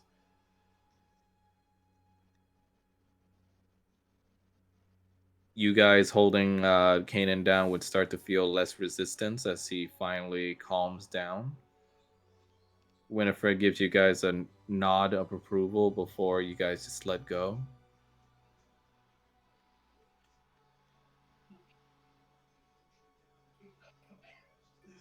You should be okay now. Just, I will keep watch over him. The worst of it may be over, but I'm afraid my solution is only a temporary one. As she speaks, she holds the bowl more as more of the smoke enters your system, Kanan.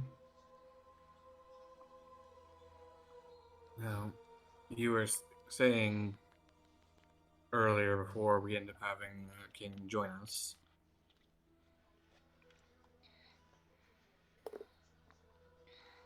Right. This foul magic. I believe I've told of it when we first met. Yes. It infects the system and roots itself within the magical potential hidden deep within you. Even worse so if you hold no magical potential to guard against it. It acts similar to a disease, and it will claim its victim before long. It may seem like a gentle death, but to those who can perform magic, or worse yet, those who are connected to a god, it will infect that connection and bring about only nightmares, pain, fear. I could feel it in my own connection with Bahamut. It's not as strong as Kanan's. I didn't have a personal run-in with Bahamut as he did. But She as, nods. but as his Something? paladin, I still have some calling to him. I still hear his voice. She nods. Something must have happened to him to accelerate it to such an extent. Victor begins to chime in. Yeah, about that. Kid's not doing too hot back at the estate, and that kind of drove him over the edge. He apparently has been going through my stuff, and he ate some of the Green pie. shit cakes that we got from that creepy old lady.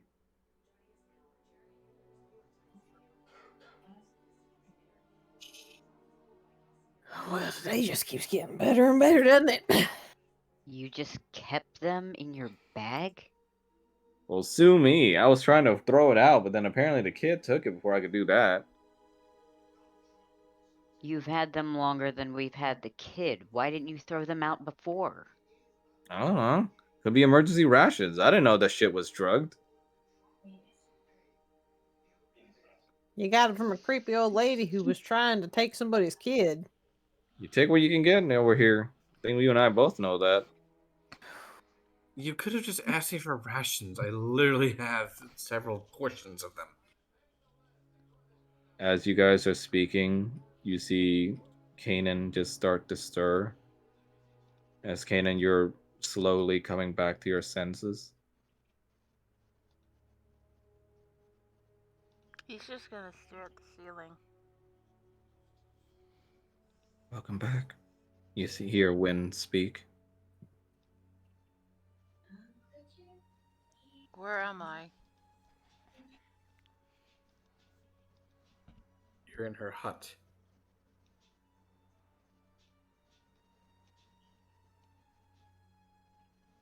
He's gonna slowly sit up. What happened to me? The corruption inside you that I spoke of from before. It took hold of you. You were about to hurt your friends.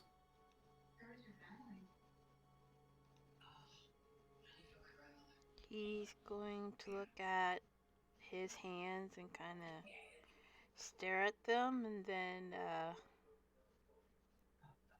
gently like grip them into a fist. What have I done? You've done nothing yet. Thank nature for that. Yet? I think I'm gonna She hurt sighs. someone. Yes. The solution I offered is a temporary one. In time, if left untouched, this could happen again. This corruption, she leans in closer to you. It feeds on your doubts, your distress, your fears. No doubt it is what led you to get this far.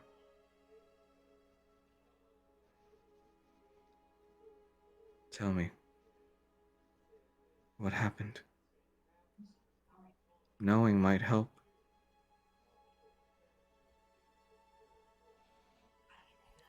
Is she asking like what happened to him like at the beginning or Like what spiked the corruption? you know?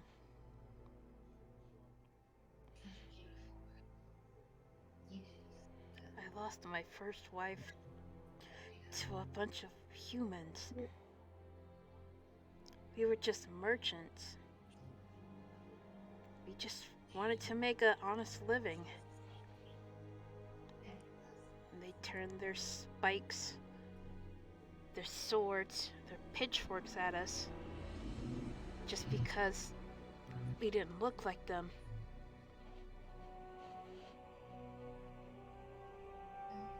She forced me to take our young one and flee, but I couldn't just leave her. And then I saw her get struck down right before my eyes. You Go ahead. see Winifred's face being kind and patient as she listens. And then all I remember after that was blackness, smoke, fire, the smell of blood in the air. So many As people you screaming. As you speak, you see the fireplace crackling in the background, the sound of it just bringing back your memories, just horrors that you inflicted upon those that took your wife away from you. You hear the fire crackling louder and louder until it becomes the only thing in your mind, instilling some panic in you. But you hear Winifred speak more as she gently slides her hand over yours. I've killed so many people,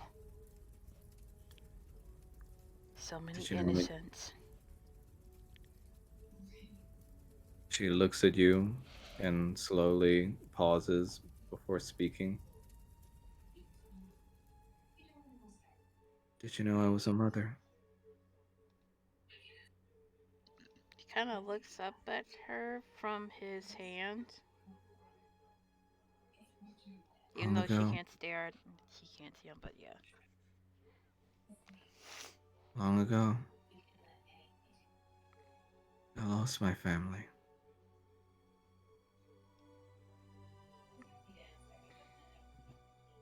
A tragedy that struck where I lived. Ever since then, after that day, it changed me, turned me for the worst.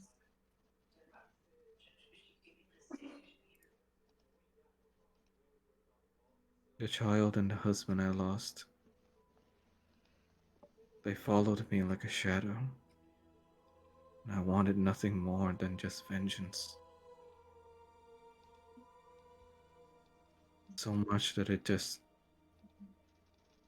turned me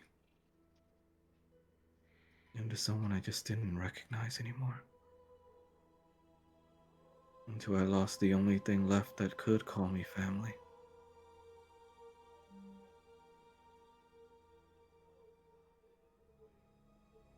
He's gonna start crying, like uh, like She, uncontrollable tears, like just like uh going down his cheeks. you would see Winifred just give you time to grieve as she continues. And all that's just sort of affected by her words too.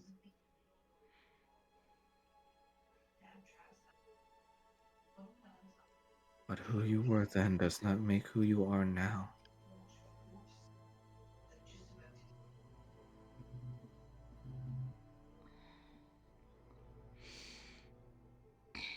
He Do you have doesn't. someone to protect? Someone to live for?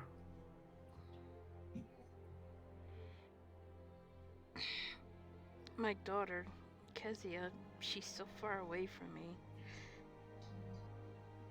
I I left to find a cure for her curse, and I'm stuck here. You see Victor chime in and says, still have the kid.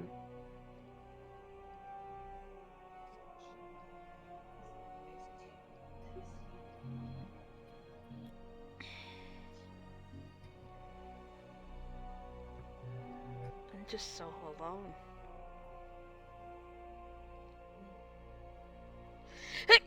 Ugh.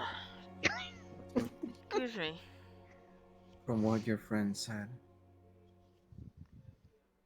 is there a second child?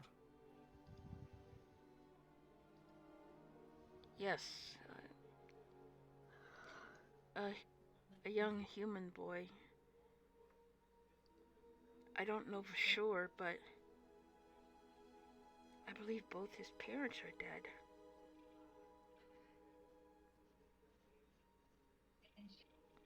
She nods in a sad but understanding manner. He had no one else. Like, I couldn't just turn him away.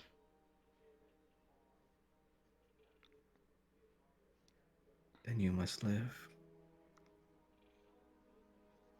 If not only for him, but also your comrades.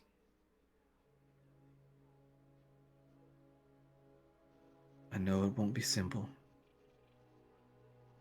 but nothing ever is when it comes to your children. And from what it sounds like, this boy needs his father. Though you don't see her eyes have life to them, the way she grips your hand, you know exactly what she means when she says this boy needs its father.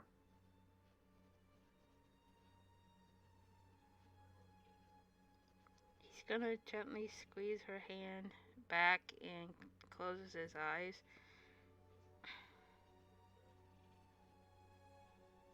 Now, there is a way out. How? What the fuck? She lets go of your hand and speaks to you all. There is a place near here. From what I heard, the creature that defends it, its heart, it's been known to be a sort of organ that can absorb even the most tainted of darkness. It uses it to feed for itself. If you can get me this organ, I believe we can use it to help.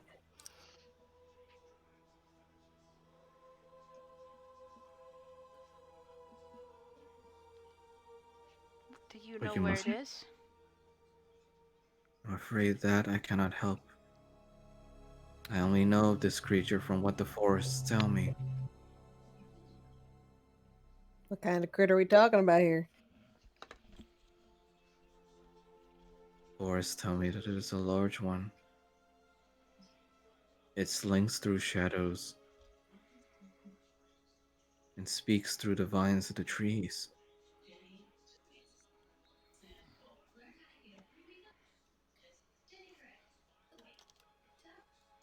I know it is that much, but it is what I can offer. I'm sorry. Oh. A shift tree.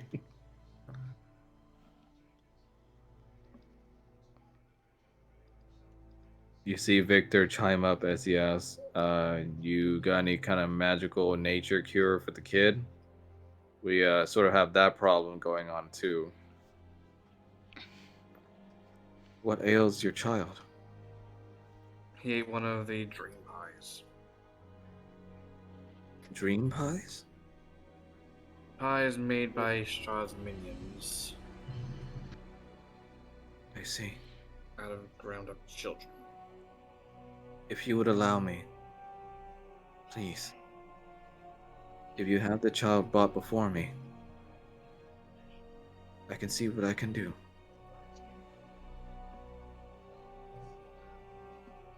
Couldn't we just bring you with us back to the house? Well, I You imagine might- all her supplies are here. Your friend is right.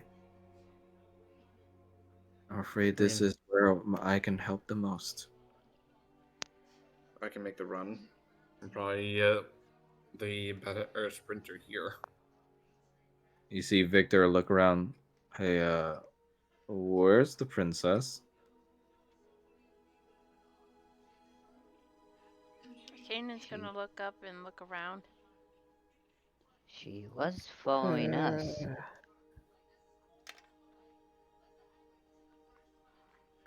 Well, let's chalk that up to yet another problem. All right, well.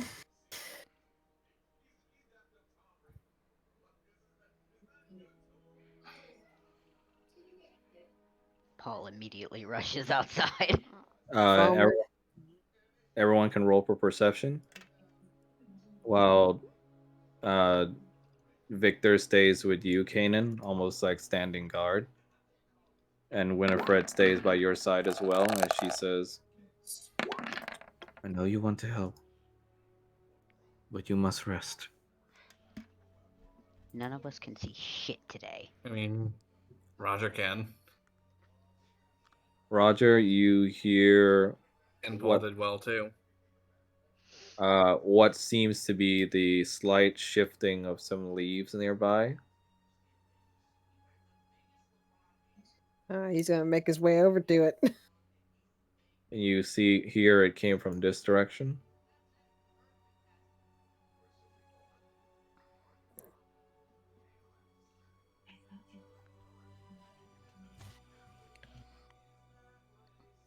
Just gonna sort of take a peek back in there. Okay, sorry, give me a sec.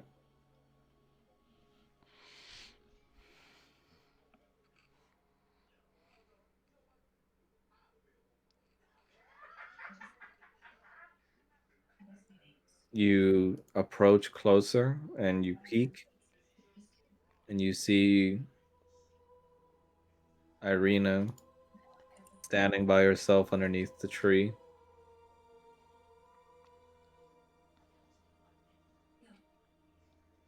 Irina, you all right?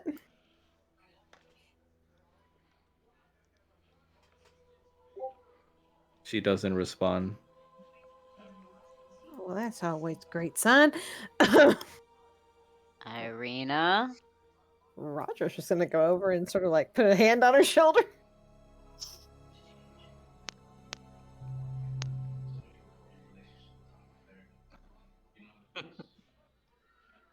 You put her hand on her shoulder, and you see her hands slide over to meet yours. And when she turns back towards you, you see that Irina looks normal as usual. But she has a weird, calm, quiet demeanor to her now as she just smiles softly at you.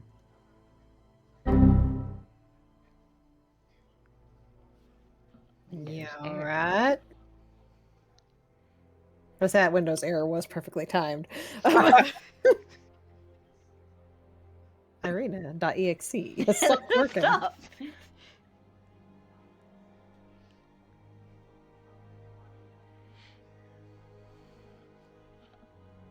She doesn't respond, but quietly just grasps your hand.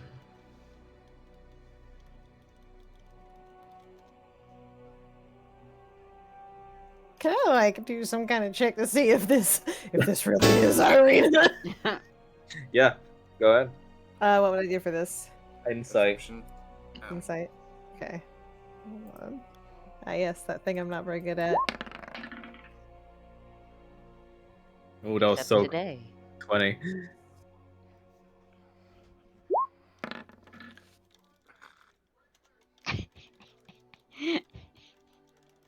You don't quite understand what's going on with Irina right now. As far as you're able to tell, she looks normal as usual.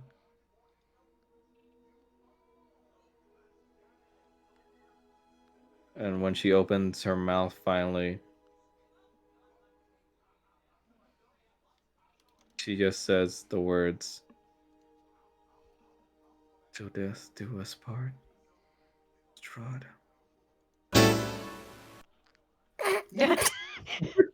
Going into a rock piece? What was that? That was definitely not me.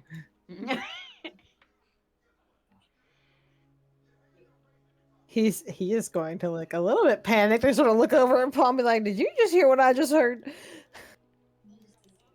Yeah, and I did not like it. Falmouth, you want to come over here?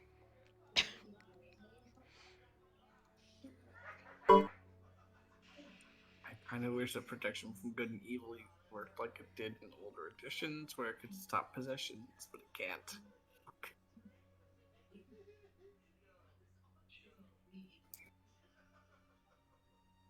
Almost just No. play, Go ahead. Almost just places his hand squarely on Irina's shoulders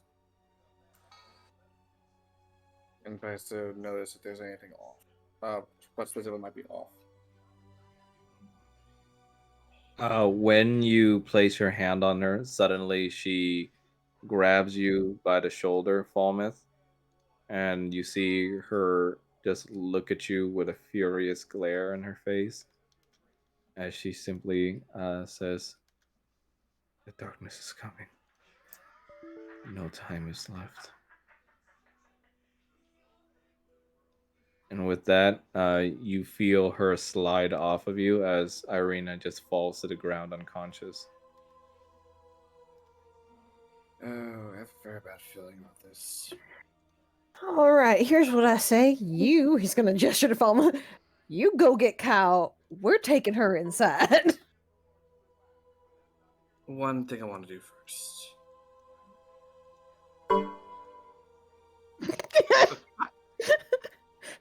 One thing I want to do first: the Falmouth errors.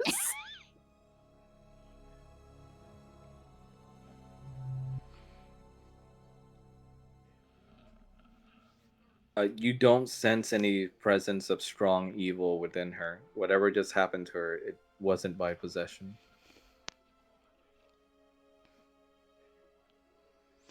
Okay. I'm going to swing back to the matter and bring Kyle back here.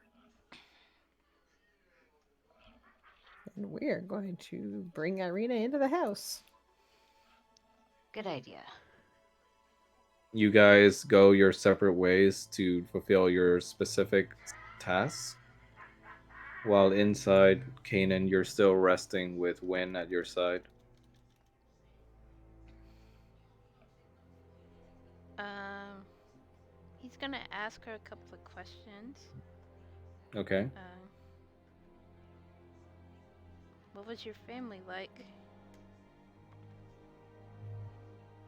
She's a little bit taken aback by the question, almost as if she hasn't expected to answer such a thing in years.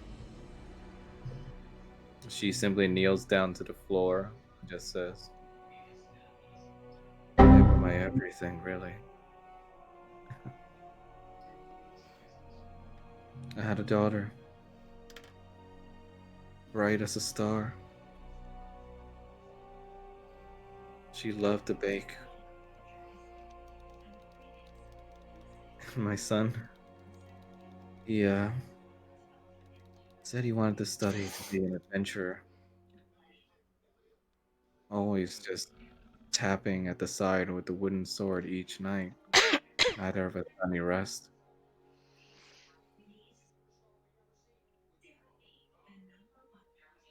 My husband, he he was a good man, a good man. I believe he was deep down. He kind of But, shuffles his feet um, as he listens to her. but such is the past now. I live in these woods, in this forgotten place, locked away from the rest of the world. For someone with sins as heavy as mine, I think it's for the best. How did you move on?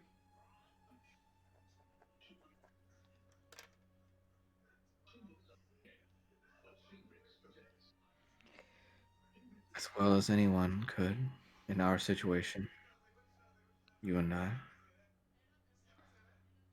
Yeah. Oop.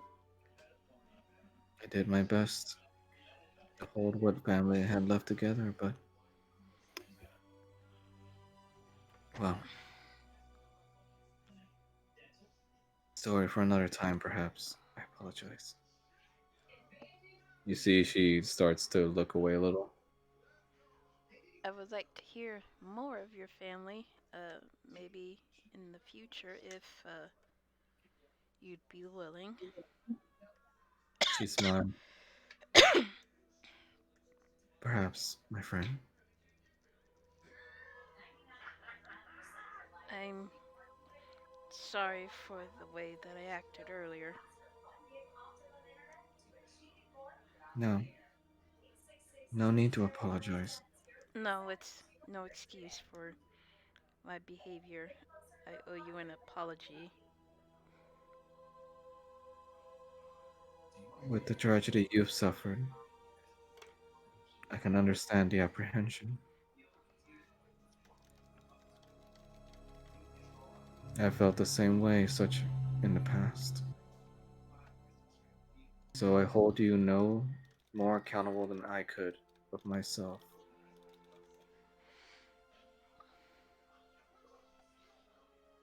You are safe now. That is what matters.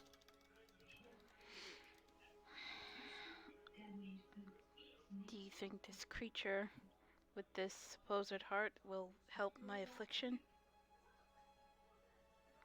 We can only pray, but it is the best solution that the woods have offered. I once sought out its heart as well as ingredients for my magic. Sadly, I was not strong enough. He slowly nods and kind of looks back at his hands as he's now thinking about Kyle, uh,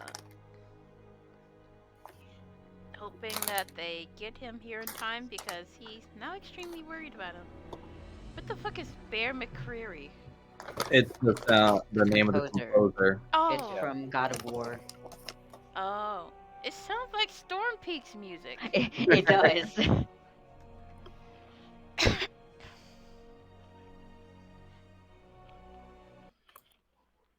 You see, she just taps you on the arm and says, "Let your worries fade out into the night, my friend. I'm sure your friend can be trusted to bring the child here."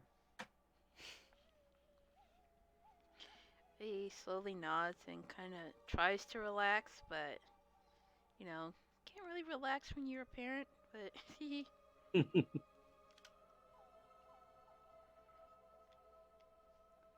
this D20 turns into a dragon. That is so fucking cool. You see Win look over at Victor. Keep him, keep watch of him. I must make more medicine. Please excuse me. You see, she wipes away some of the stifled tears she had from having to give her story earlier. It's leaving you and Victor by your lonesome. Oh no. There's a degree of quietness between you two for a bit before Victor just adds in. I'm well aware I screwed up, you know.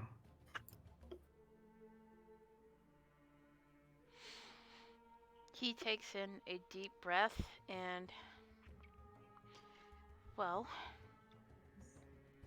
I can say for without a doubt that we both have made mistakes and we won't repeat them. Look, you don't have to use all that safe cleric nonsense with me. I get it. You and I don't agree on a lot of shit, but we want to keep the kid alive. We agree on that at least, right? I'd rather not have that on my fucking conscience. Well, that's one point in your favor. What, does that tip the scales for you in front of your lord? This isn't just my lord talking. This is me talking. You put him in grave danger. But my actions today did not help at all. I'm willing to let bygones be bygones. But if you do anything to put him in that risk again, I will not Yeah, hesitate. yeah. Show your fancy little mace, I get it. He says, "Look, we're both gonna get out of here. Alright? And then maybe you can tell me all about how much I fucked up later on. But for now, let's just agree to disagree on some things, but work together to beat up a fucking stodgy old vampire. And maybe you won't get kidnapped this time around. He kind of adds in with a sneer. He scoffs at you. It's kind of just uh, shoves you a little bit. Yeah, well, maybe you won't get all possessed and fucking scary next time. He coughs and just kind of goes silent as he starts to meditate to try and relax his nerves. You hear Victor just give you some quiet before just seemingly like in a weird way opening up to you. He's still a dong. I I get the feeling. It's like a big fucking dong. Oh, No, this is him talking in his voice. oh, okay. He just got Kanan under his breath. Dong. I understand where you came from Hmm? when you told your story to the woman.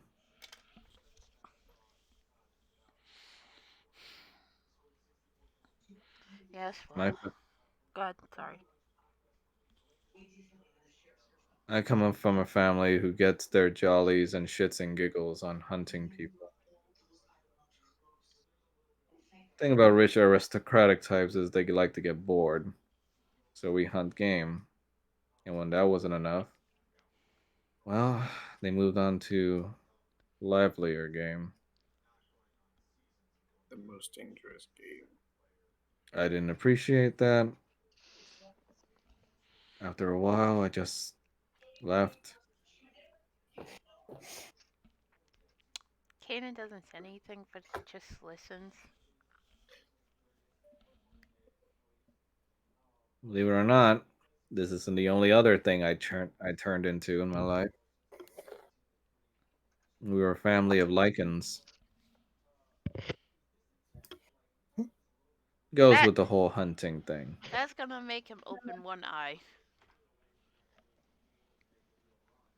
Eventually, well, big reason why I stay away from the mist here.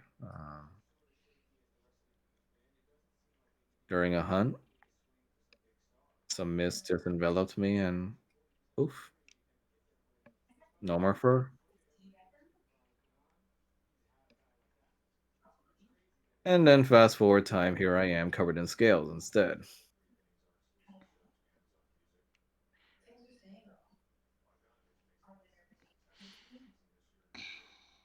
So Do you wish to be human again? he shrugs. As long as I'm alive, I think that's what matters. Hmm. But feeling of blood and innocence on your hands. What was that? Stratus's Chair. chair. I thought that was a duck. Ah, yes. It sounded It's the like a chicken duck. Paul has. It's a chicken Paul has. Oh, okay. It sounded like a duck. It's You hear Victor just sort of groan to himself. God damn it, I'm monologuing, aren't I? Ah, fuck. He sort of pushes off the couch a little bit.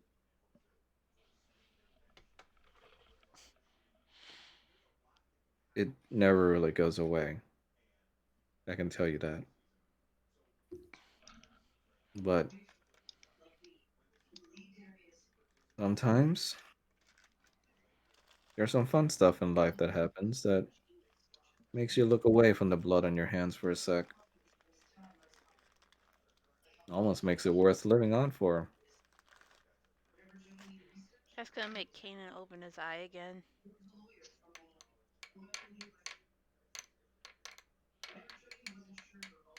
If that kid is your reason to keep going, then more power to you.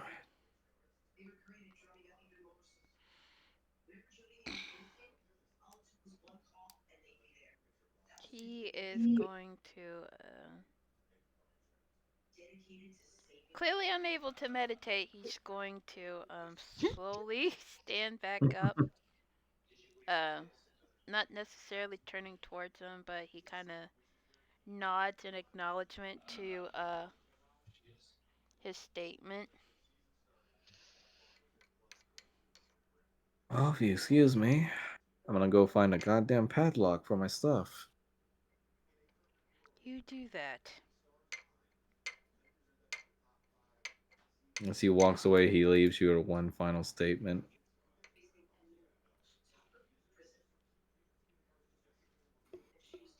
The name is Dick. Yeah. You know, being able to fucking kill something doesn't always have to mean that you can't use it to protect someone you love. And he just sort of leaves with that. Always have to get the last word in.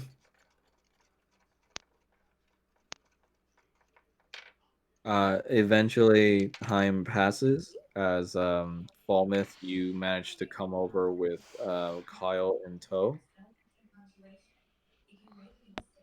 You rush through the door and you rest him down onto the bed.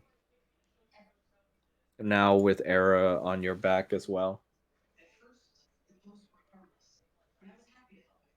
You see now he's sleeping, but even in his sleeping state, on the way here, you could feel just how clammy the kid felt, along with how much sweat is coming off him.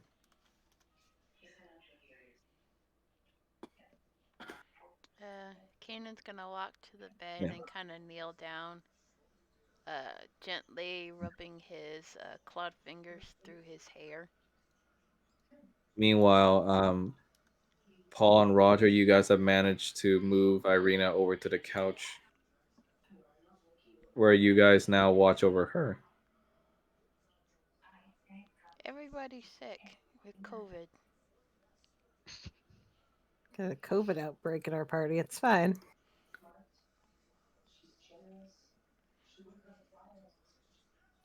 You see, Win looks over him, and over time, she manages to get some of his symptoms to calm down. She looks over to Kanan and starts speaking in a low tone as to not panic everyone. The symptoms I find, it's akin to that of a drug overdose. I knew it. He found the cocaine. Is the child all right? What was that last statement?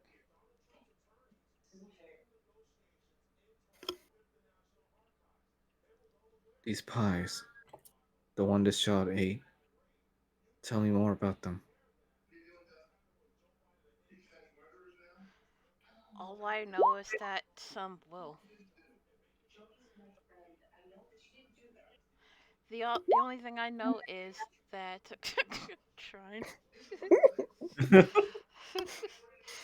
The only thing that I know is that some elderly woman was selling them when we first arrived here, but she was trying to take some child away in exchange for the pies.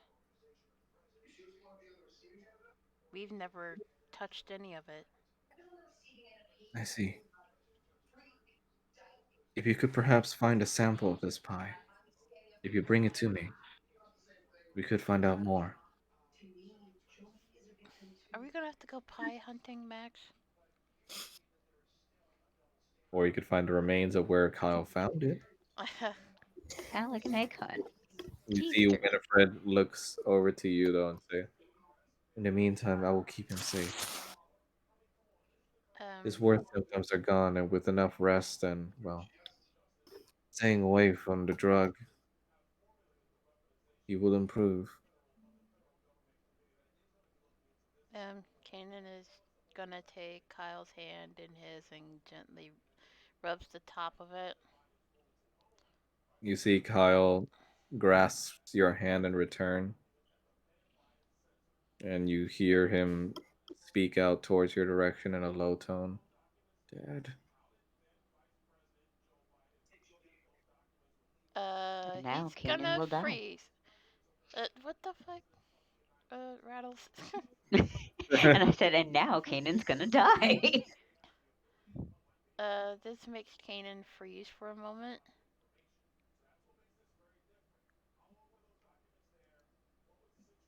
Winifred looks over in your direction, just giving a slow nod, referring to what she told you from before, hoping that they give you enough courage.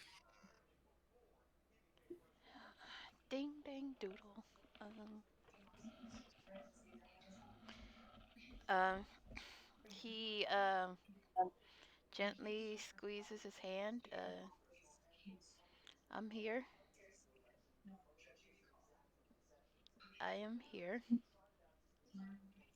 You see tears start to flow out from the corners of Kyle's eyes as his broken voice just cracks as he says, "Don't leave me." Fuck you, Max. Kanan kind of lets a tear roll down his eyes, and he says, "I'm here, and I will not leave you. I will always be here with you." You see he holds your hand a bit tighter in affirmation as he continues to just fight through his current symptoms. You get You the see Win gist. walks away to give you guys a moment as she walks over to Falmouth. I think they'll be okay. What has happened to the other girl that came with you? Seems like you have all sorts of patients at my doorstep today. She laughs a bit. Has been pursuing her. To what end, we don't know. Ah, one moment. She grabs some items from her desk and she eventually brings out what looks like a small little urn, which she brings over directly to where Irina is.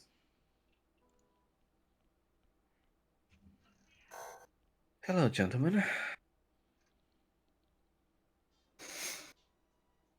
Raj just gonna sort of give her a wave. All right. Sorry, we kind of barged in, took over your house. Oh, You want any please. kind of payment?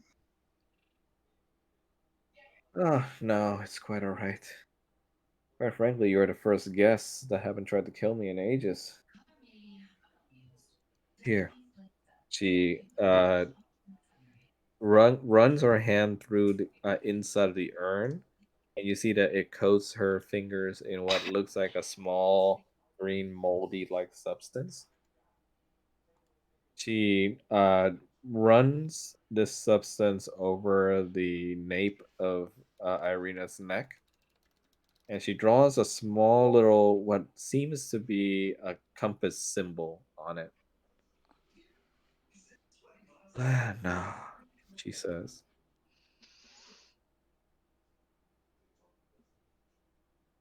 The symbol begins to glow slightly before fading away as she puts the urn down and looks to you two.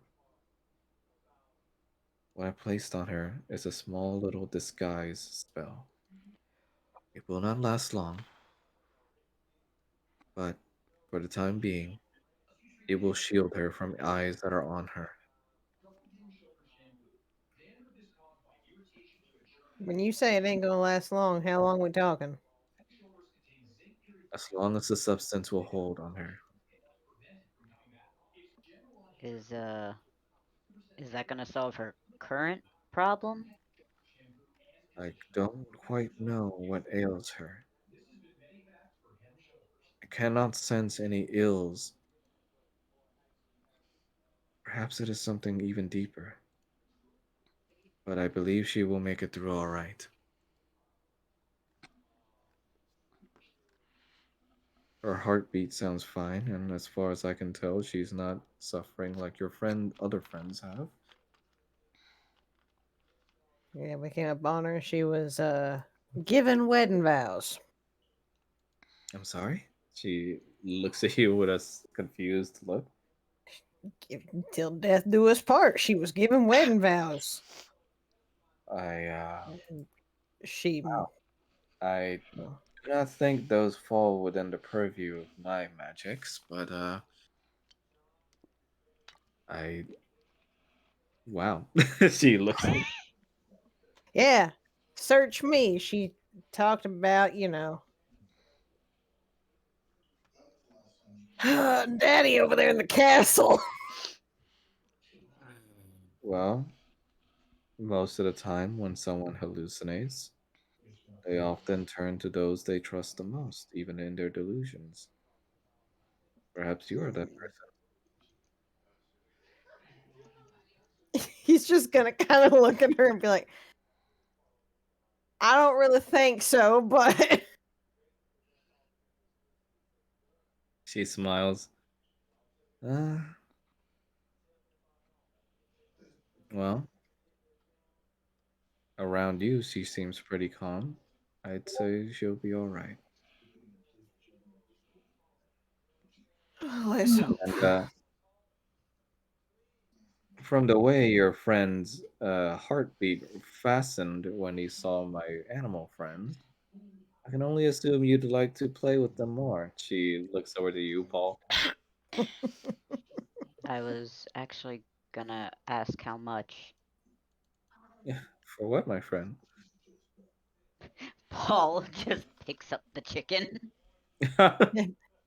He'd like a chicken. She chuckles to herself. Well, it's not up to me. You'd have to ask her. She gestures to the chicken. I do not keep them as pets. They're rather here as my friends. I keep them safe, and they provide me with nourishment and food. That's all. Paul turns the chicken around and looks at it determinedly.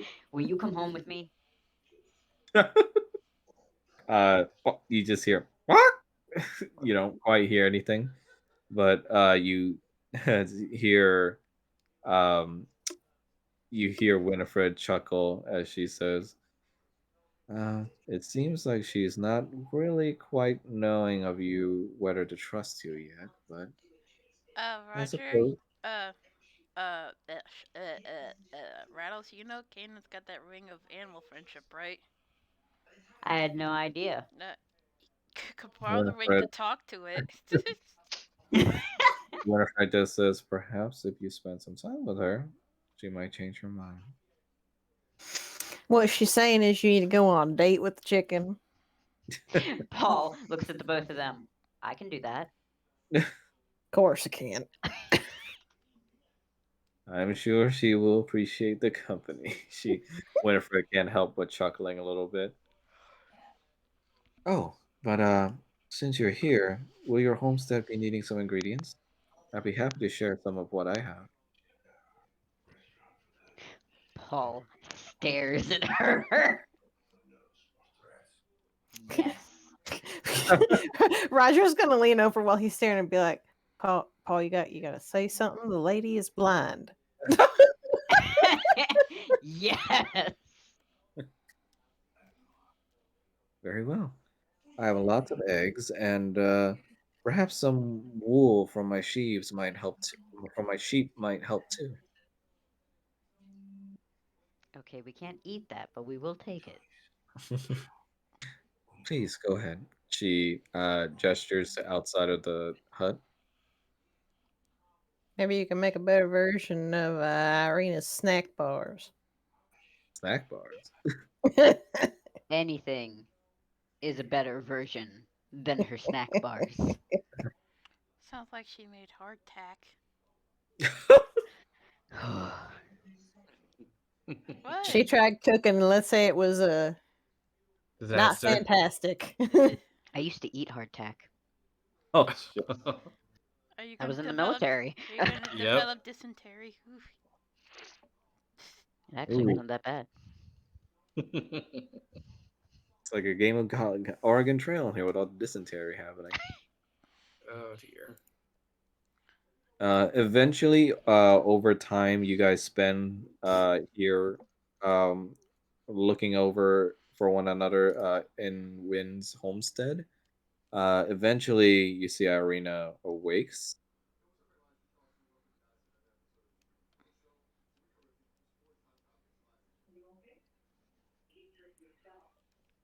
Roger's just kind of like, oh, I see you're back with us.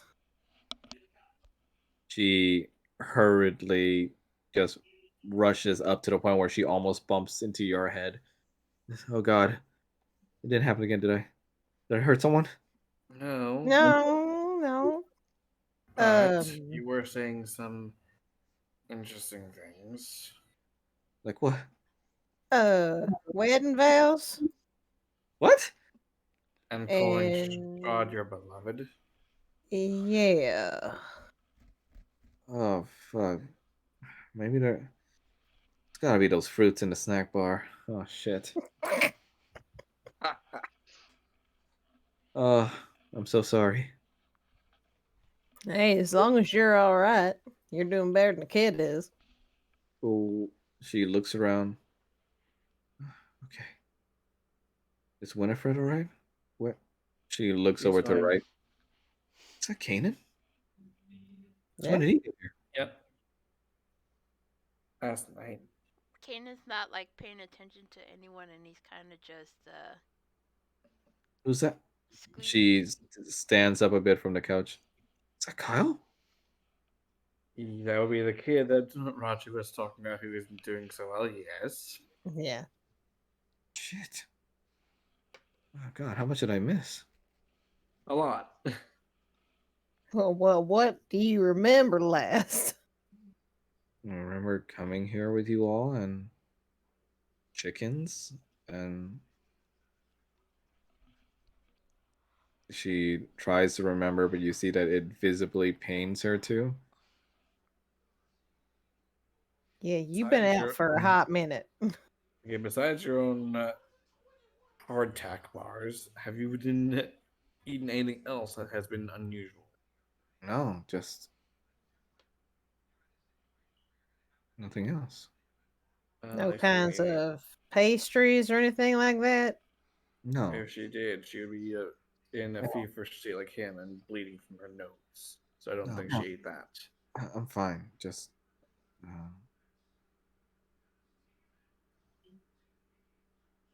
could I? She looks over to you, Roger. Uh, it's gonna sound weird, but could I see that mirror that you had? Oh, yeah, hang on a minute. He's gonna dig around his pack for the largest Yeah. shard that's left of it. Why She- didn't you just kept mending? I don't think he has mending. Hold on. All probably does. He ain't got mending. I want a We're coffee. useless. I want a coffee cake. I'm just craving them right now. You have the most random cravings. Yeah. I just like I like to imagine that Kanan is thinking this while holding Kyle's hand. Just man, I want a coffee cake right now. I think he'd like a coffee cake too. It's I not a just- dream pastry. I just haven't had a coffee cake in forever. Irina looks They're good. at one of the shards and she confirms what it is she sees. You see her eyes sink a little bit as she sighs. Oh, at least that's still the same. Thanks. She pushes your shard back into the bag you're holding it in and just stands up. He's gonna kind of hold it for a second and just be like, "What you seeing in here?" I am not myself. Not yourself, The as fuck? in. Did anybody else hear a flatline? No? No, Kyle's dead. Oh, what? Kyle's dead. What the fuck is happening on your side, No, it's not. I heard a flat line. Mel? Definitely didn't come from me. What, Sean? Oh, it came from the TV. Oh, I can't believe Kyle just died right there on the spot. I don't I think can't believe they have a monitor for that. I don't think Mel could ever forgive me if I did that. Oh No. no, you would be not at all. And you see her just looking around. Shit, that's right. I was supposed to do that cooking thing with Paul. Well, you tried. You hear Winifred approach as she regards Irina with a wave. Hello, young lady. I believe we haven't had the chance to properly introduce. My name is Bitch. I'm You Win. didn't play nice. She shakes hand with Irina. You see a small little inquisitive tilt of the head come over Win's face as she shakes hand with Irina. I'm Irina. Win says, right. I am You Wind mentioned Fury. you mentioned cooking. I have a small little makeshift kitchen out in the stables. If you'd like to have one. You just hear Paul screaming in the background. In the stables? Yeah, well, I like to keep all my other animals there, but you're welcome to it if you'd like. Yes, Blaze? What? I said yes, Blaze, because he was laughing. Just Paul's reaction. A stable? You see Irina just turns to Roger and just well, I don't exactly have anything else to do right now, so you wanna supervise? Sure. Let's keep an eye on you anyway. Make sure you don't pass out on us again. Why? You're afraid of a nuptial agreement? You might. I don't know. I don't know what you get up to in your spare time.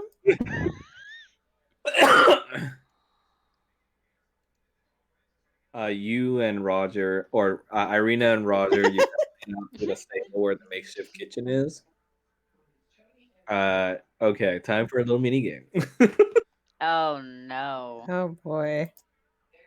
So there's only one makeshift kitchen stove that she made out of clay, and you're gonna have to guide Irina through this process since you can't really take over yourself, or else you won't learn. Oh boy. You see Irina sort of just take out one of her knives and just kind of stabs it on top of the stove and go like, "All right, what do I cut up first?" Oh boy. All right. You know, Perfect. let's. First things first, we should be washing our hands. Roger's just gonna kind of look around and just be like, "What's the easiest thing I can ever make?" A PB&J. My first thought is, are there the ingredients for A a salad hoagie. around this lady's a druid? Hoagie? You look around and you have the full range of the ingredients that Win offered, which are basically every kind of veggie known to man. She has a very well kept garden that provides her with spices and veggies, along with a lot of eggs from her chickens. All right. We're gonna try something simple, and you're not gonna be using the knife. Roger's gonna take it, like, put it to one side. Have you ever had scrambled eggs before? Oh yeah, I saw the chefs at our estate make it sometime. They just mix it around and stuff in a bowl, right? They're real fun. Uh huh. Without the shells. Isn't that what gives it the crunch? No, darling. That ain't what you don't want to crunch when you bite into eggs. I'm glad Paul's not there. He'd have a heart attack. No, Paul is there. Don't say Paul's that. just in shock in the background. Oh, you mean not in the past when she saw her chef do this, or He's he's standing in the doorway to the kitchen using the chicken as therapy. Just petting the chicken. okay? You see a little clay like pan over the stove. So I guess toss the eggs in there like that, right? And you see she's about to throw 2 eggs in there. No, no, no. Stop. Stop. Stop. What did I What? just say about shells? You don't want shells in your eggs. Okay, then I mean, how are we gonna get them out? You're gonna crack. Oh my god. He's gonna take one of them to show her. Like he's gonna do like a demonstration of how to crack an egg. Just like this. Okay, we're gonna wait for Blaze to come back before we continue. This is amazing.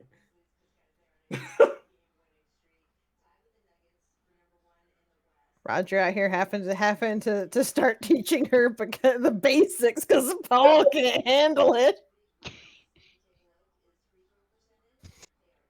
I mean, honestly though, the only thing it would take is Roger telling her one thing wrong, and Paul would come in and be like, "Wait!" It's bloody fucking raw. Yep, Donut.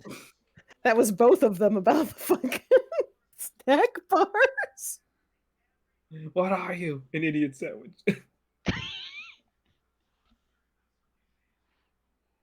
Us to Irina. Hold 2 eggs near her ear. You are an idiot omelet now.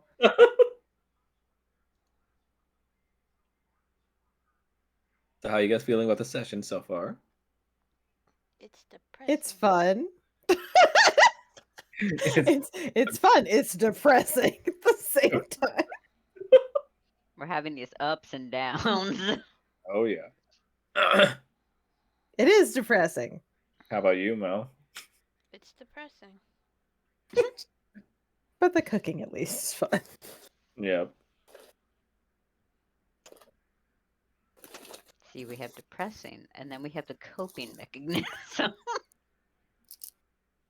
Paul's coping mechanism is his little stress chicken ball. Yep.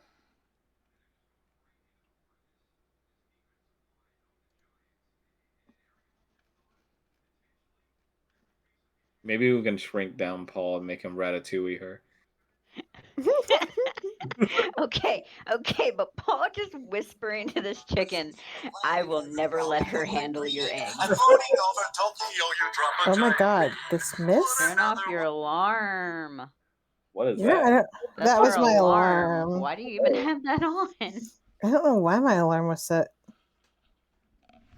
That I was an guess in- because you Oh. slept yesterday? I don't know. Probably. I need to use the restroom real fast while we're waiting. Okay.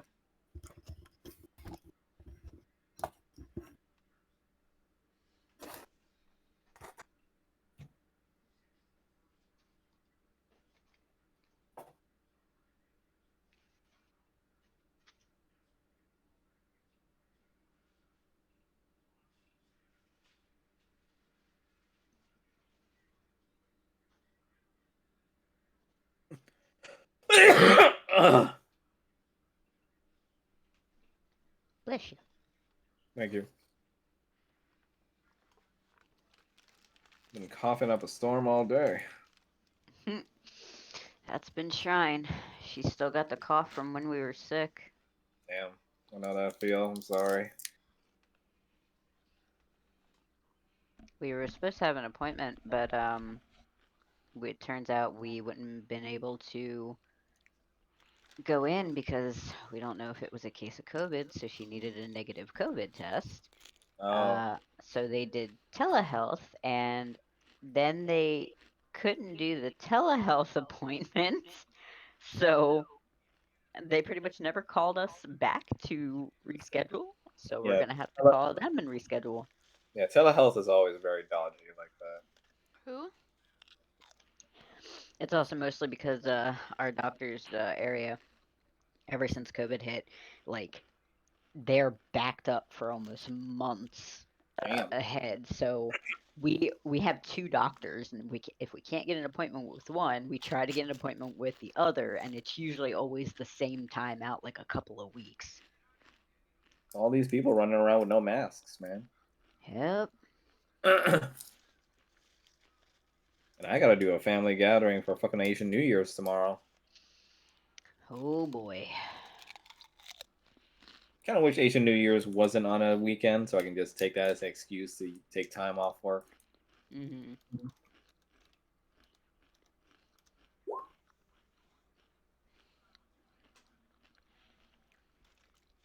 Mooncake, yes. Sadly, I know you don't really like the taste of it, Mel. I hate I did, mooncakes I too. did, I did eat like one or two. I know. I still appreciate that I was able to at least let you try it. Hmm. You I don't like cannot. mooncake and rattles? I cannot stand them. Is it the texture or?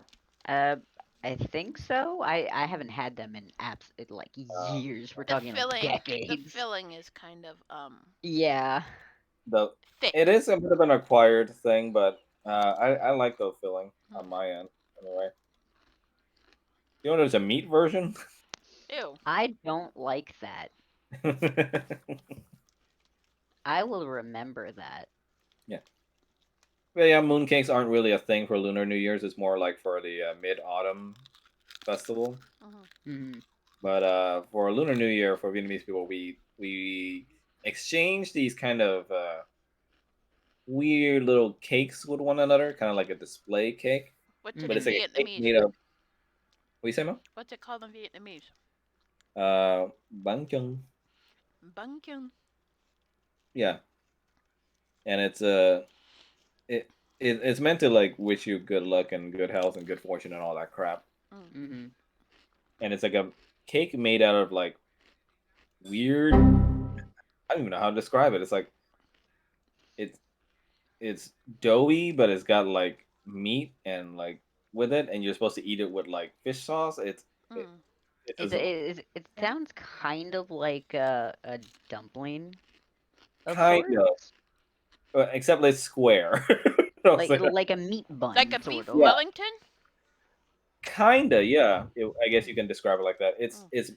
It's that, except instead of pastry around it, it's like rice cake Mm. around it. Ah. Do you guys also do the envelopes? Yeah, that's the thing that all Asians do, even though we didn't come up with the holiday.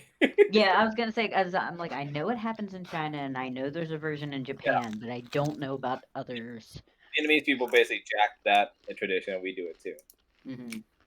But yes, we do the red envelopes. Unfortunately, as old as I am now, I do more giving than I do receiving of them. Hmm. So lots of kids are going to be getting $5 bills today, or rather tomorrow, from me. See, I just like collecting the envelopes, so whenever I see them, I'm like, these are pretty. My parents always get in a rat race with one another to see who has the prettiest, fanciest looking one, and I'm just here like, this can be one at the dollar store, bro. That's, what matters is the money inside. I don't give two shits about like how the red envelope looks. They're like collector's items to me. For some reason, I don't know why, I like packaging.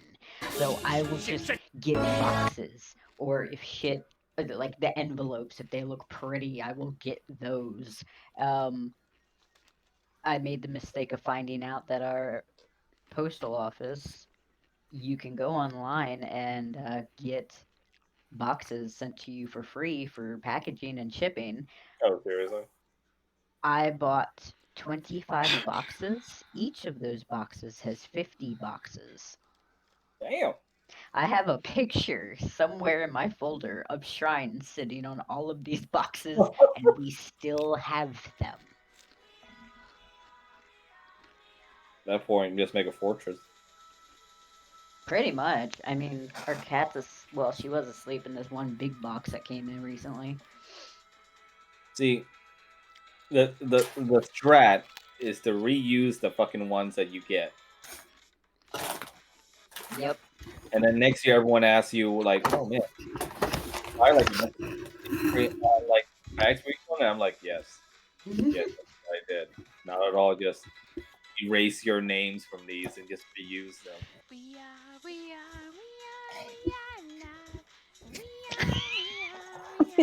Kanan just in the background here. What is that song from? Why does it sound familiar?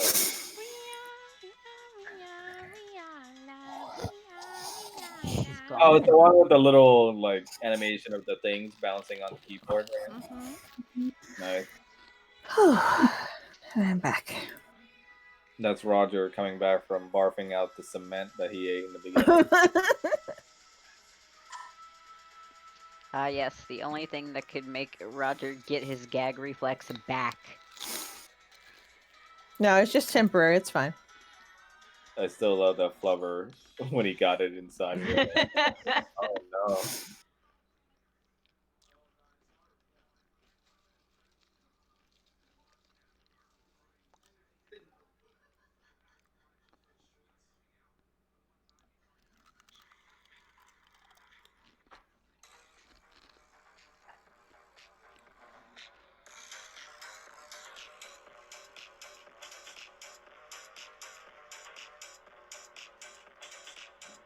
Welcome back, Blaze.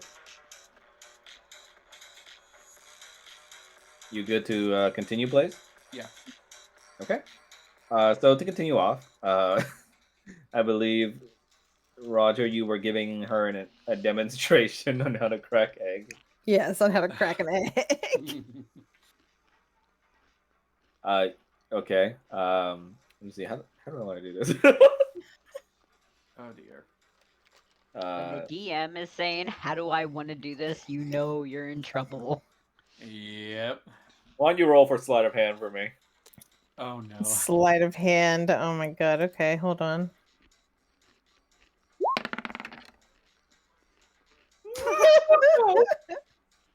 You try to crack one of the eggs, but unfortunately, you try to show her, but you cracked it on the edge of the pan instead of a flat surface, and it just looks misshapen, and the liquids inside are just kind of leaking out now, right in front of Paul's face. This is where Paul's gonna come running in. Is that what I'm supposed to do? Not exactly. You should be trying to get it into the pan. But tapping it on the side like that is how you're supposed to get it open, is what I'm talking about. Not Irina's throwing Irene. it at the pan like it's a softball or something. Okay. Is that going to be final demonstration before Irina tries it? Yep. Because Paul's a chef. Irina's Paul gonna is roll. staring at Roger. Irina's gonna roll for sleight of hand now with disadvantage since that was the demonstration she was shown.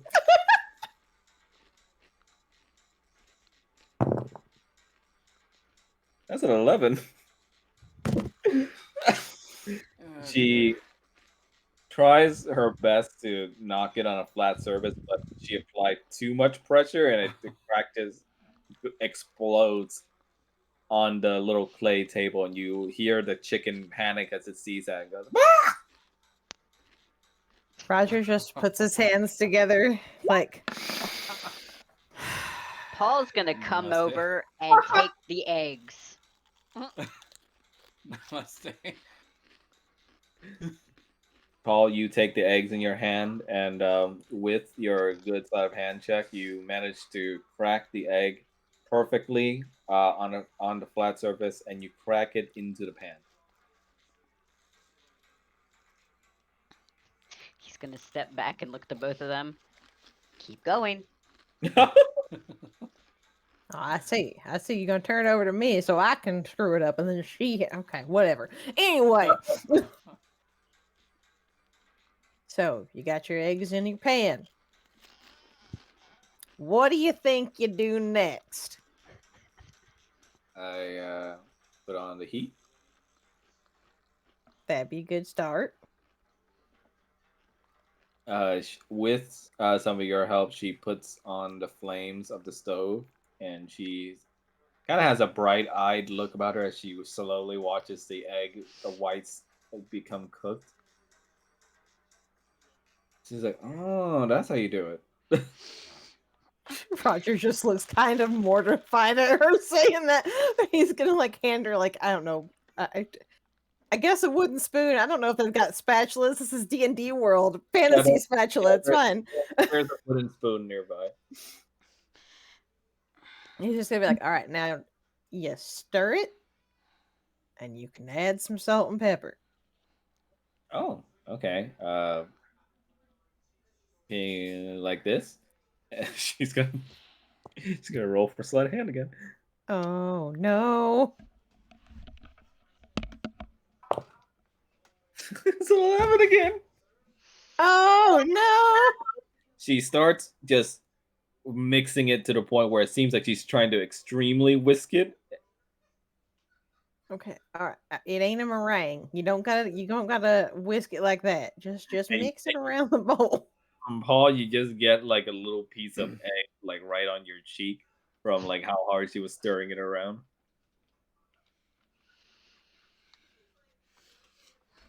I'm beginning to think this is not a career choice for you. She looks at you and just goes like, "Oh, come on! At least give me some instruction. I mean, this, like, you're the best one I know." Yeah, you gonna stand over there and you gonna make commentary, or you gonna come over and help? Paul looks at Roger.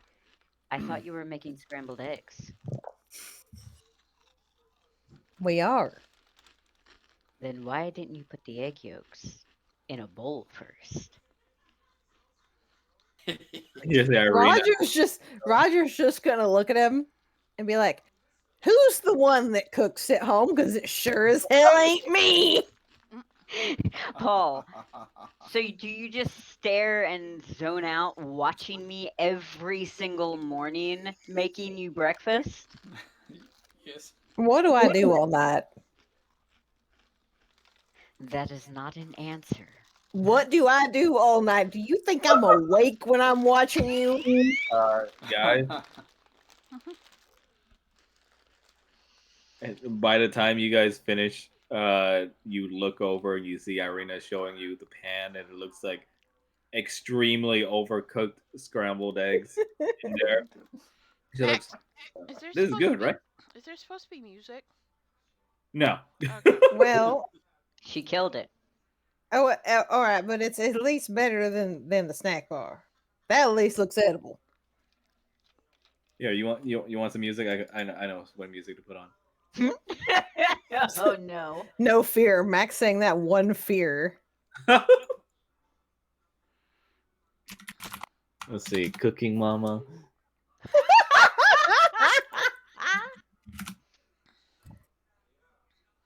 Rattles, will you give the child a pat? Hi, baby.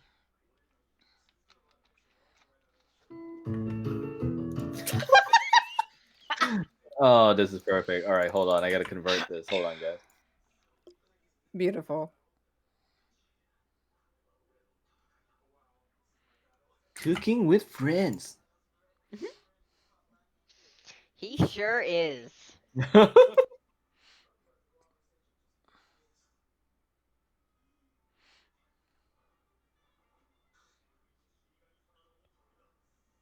There we go.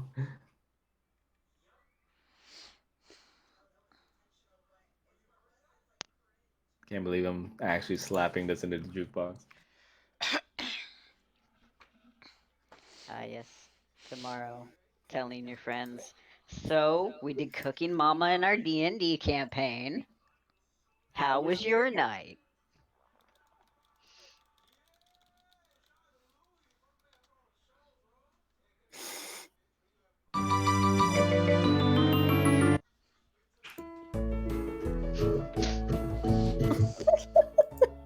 I forgot how cheery this fucking music was.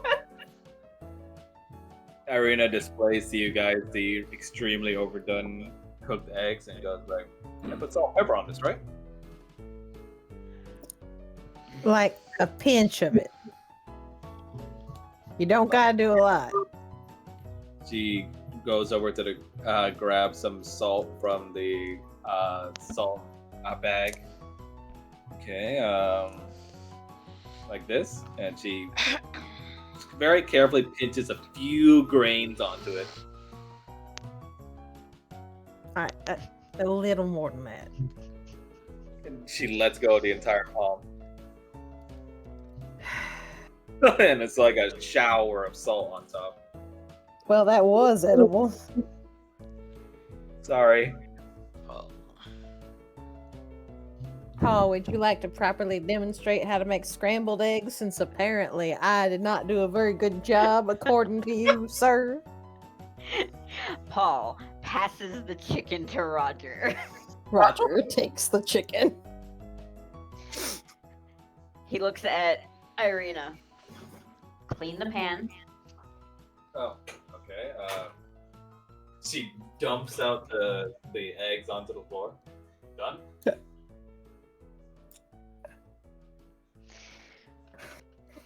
I know this is a stable, but were you raised in a barn? What? No, well, I mean, kind of stuck in my room a lot of times, and I didn't really get a chance to cook a lot, so. Do you just throw things on the floor? I mean, sometimes I saw the chefs do it.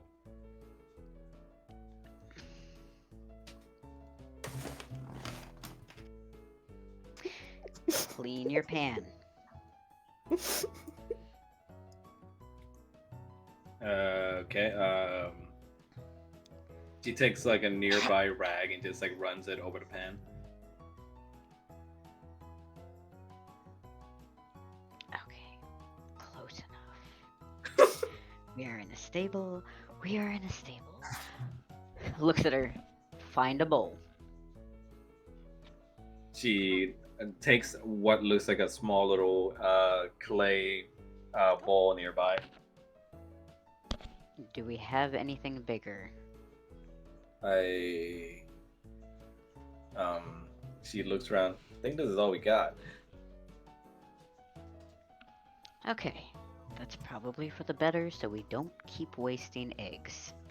Yeah, I'm about to say, you can show her with one egg, surely. Gestures. Now go get an egg.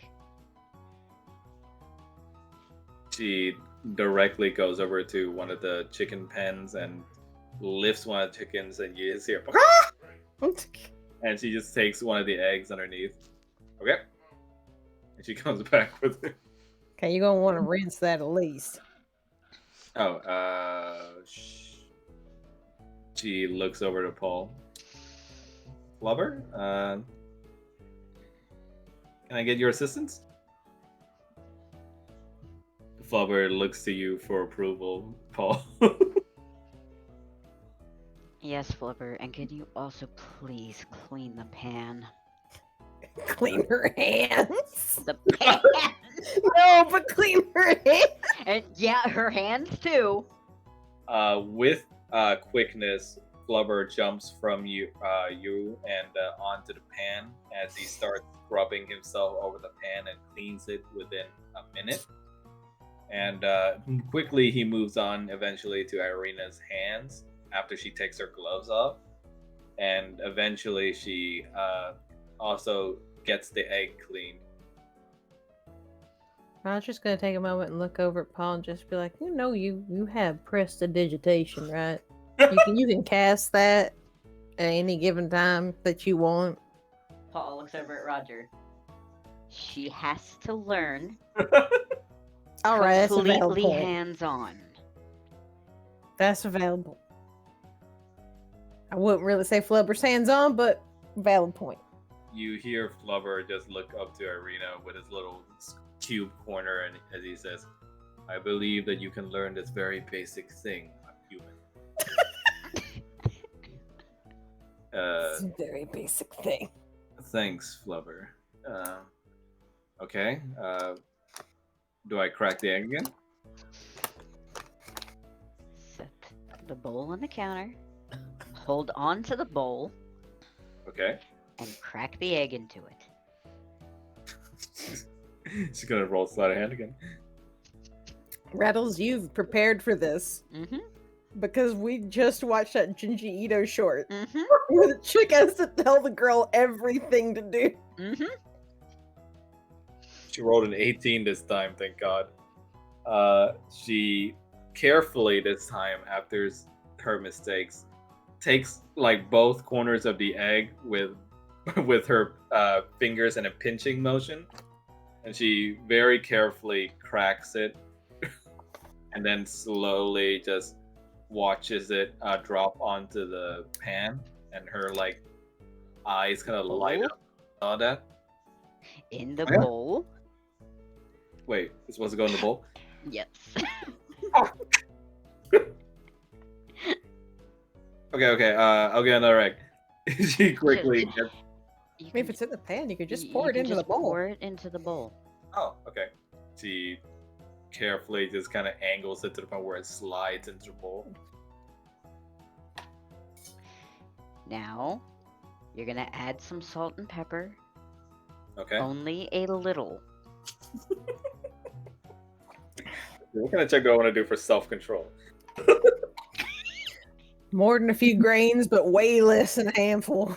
I want to say let's do a strength check, but it won't be a normal strength check. We're gonna see how high or low it is, and that's gonna be her strength level to use. Think ice cream sprinkles. What's ice cream? Jeez. Look at him. Roger just looks over at Paul like, did you really think that one was going to work? Have you seen this place? She rolled a 2. Okay, that's actually good in this situation. She very, very gently just starts like sliding her thumb and her index finger against one another in order to do the almost like a very slow version of the salt bay thing, where she just makes the salt and pepper drop onto the pan, or sorry, the bowl. There you Yeah. go. Except not as fabulous. I remember that fucking gift. Okay. See, it's that as opposed to this from earlier. I don't like that. There's like some salt in yourself. Paul's gonna look around for a spoon or a whisk or something other than her knife. There's a wooden spoon. Thank God. He gestures to it. Get the spoon. She takes the wooden spoon in her hands, and she kind of plays around with it like it's a knife. Stop. she kind of catches herself and she goes, oh, okay. Just see him reaching out and grabbing like just Grab grabbing her it and keeping her hand still. Stop. Now you're going to stir the yolks. Not as if it is somebody's brain. You say that as she was about to go in hard. And she begins to slow herself down a little bit as she begins stirring it. Isn't this like kind of slow though? Don't you want it to like be fast? No. You know, Paul, one day you're gonna need to teach you that thing where you can cook on the tabletop. Oh, you can do that? It's a special tabletop. Ooh. Roger. Yeah. Do not keep adding stuff. I'm talking about later. She got to master basics before she even touches that. That is later. Do not introduce her to that. No, but can we try it? That sounds fun. No. You gotta you gotta work towards that one. All right. She begins stirring it slowly. When you start to see the egg mixture become like kind of bright yellow now.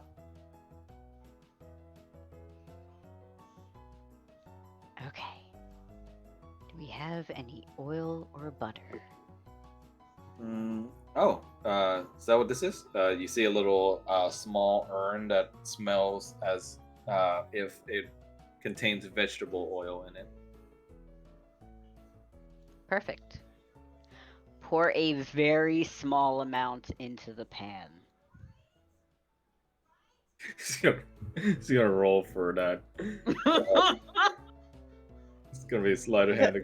The music had paused for a second, and I was like, suddenly we're just gonna get intense fucking music in the background. Nat 20. Okay. Damn. She, very surprisingly to you, manages to spill in almost like the kind of the perfect amount of oil that you would need.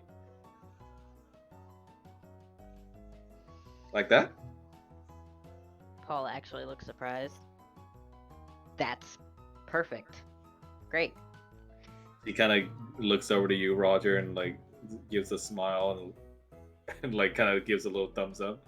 Roger gives a little nod. He's got this chicken in his lap, petting it, watching these two. Okay. Now you're gonna heat up the pan. Okay.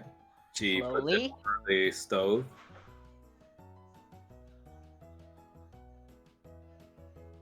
And you're gonna wait until you can feel the heat over the pan. Please do not put your hand in the pan over the pan. Wow, this seems like it will take a while. Things take a while. When the chefs do it, I see them do all sorts of just fancy shit where they just throw it all around. You are a beginner. Well, I know that, but you know.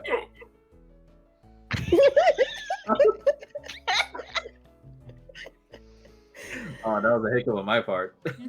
Oh my god. Okay. Does the pan feel ready? Yeah, feels pretty hot. She hovers her hand over the top of it. Perfect. Now you can pour the egg into the pan. You see her pour the egg mixture carefully into the pan, and you hear the sizzle as like the eggs begin cooking in there. And she's like, "Ooh, that's satisfying." Exactly. Now get the spoon and you're going to go ahead and stir the egg. It's in blackness. Okay, kind of like this. She kind of just stirs it in a 360 motion slowly around the pan. Perfect. Now you're going to keep stirring until it doesn't look like it has liquid in it. Oh, okay. That's kind of a weird description, but sure.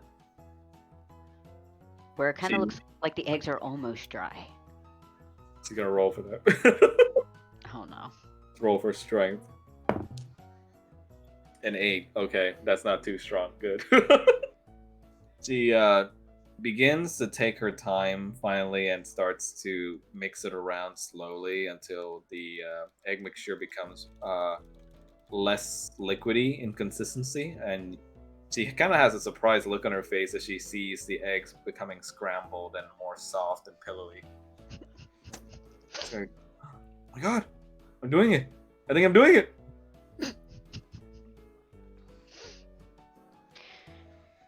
Perfect. Do you think they're done? How do I know? Do they look like they're almost dry versus being wet egg? Sure. She looks at you. I'll take that as a yes. Okay. Go ahead and put it on a plate. Right, plate.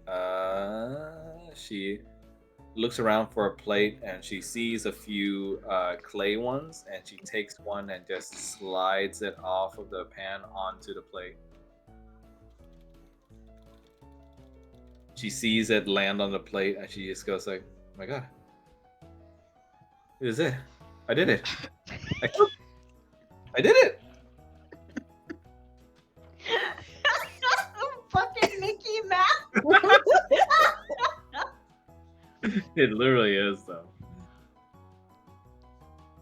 Paul just lets out a sigh of relief because the process is done. looks over at Roger. Would you like to taste test?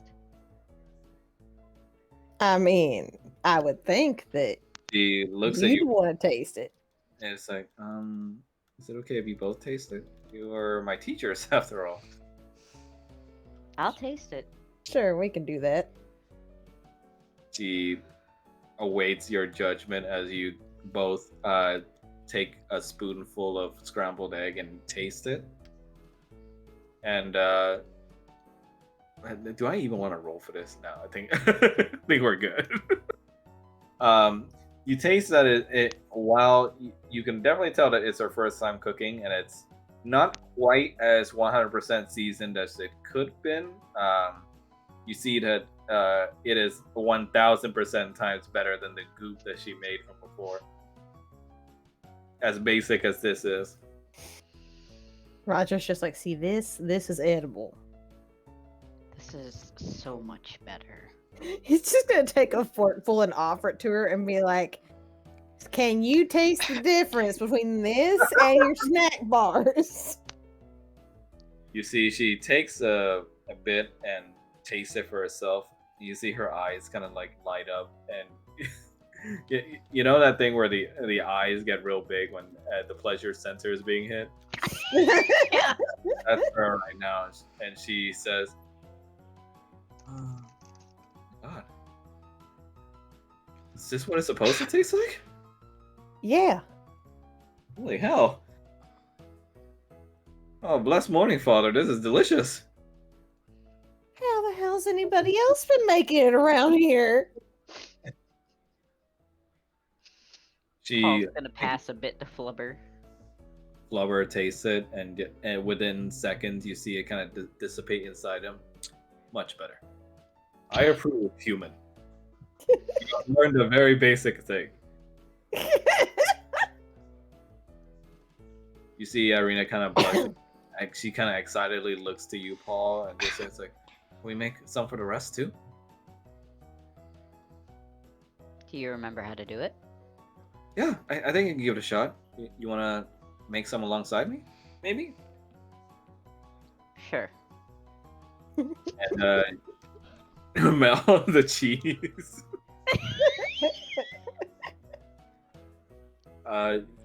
Irina goes to work alongside Paul. She watches your handiwork more and more as she learns more. And eventually she produces alongside you a few plates of scrambled eggs for everyone to try. And she brings them back along with you and Roger into the hut. And she presents them onto the table for everyone. Hey, guys. You see Irina finally with like some work cut out for her. She looks like she's been through a gauntlet. And she says, made some scrambled eggs. She turns to you, Paul. Yes. Yes, that's what they are. Kanan had fallen asleep, so he's like, like how you're asleep, Yeah. like on the not on the bed fully, but you're like the top. Yeah. half and- Bedside. yeah. Oh, sorry. Is he still asleep? She looks to you and asks you that, Falmouth.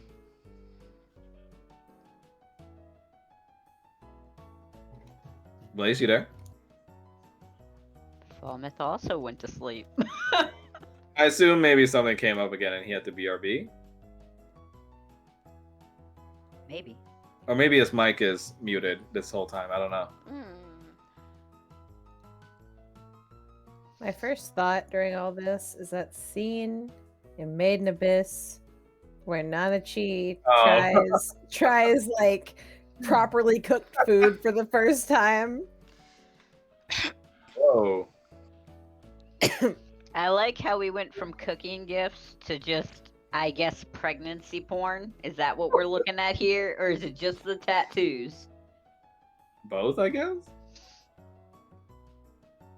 I can tell. She's on her Twitter. This is what Kanan's dreaming about when he's asleep. Ah, yes, a bunch of memes and naked women. shit, Irina leveled up in cooking. Level 1 now. She has learned one new recipe. One. It's not even a recipe. It's like how to work with egg. Paul just later just being like, "Can I trust you with 2 eggs?"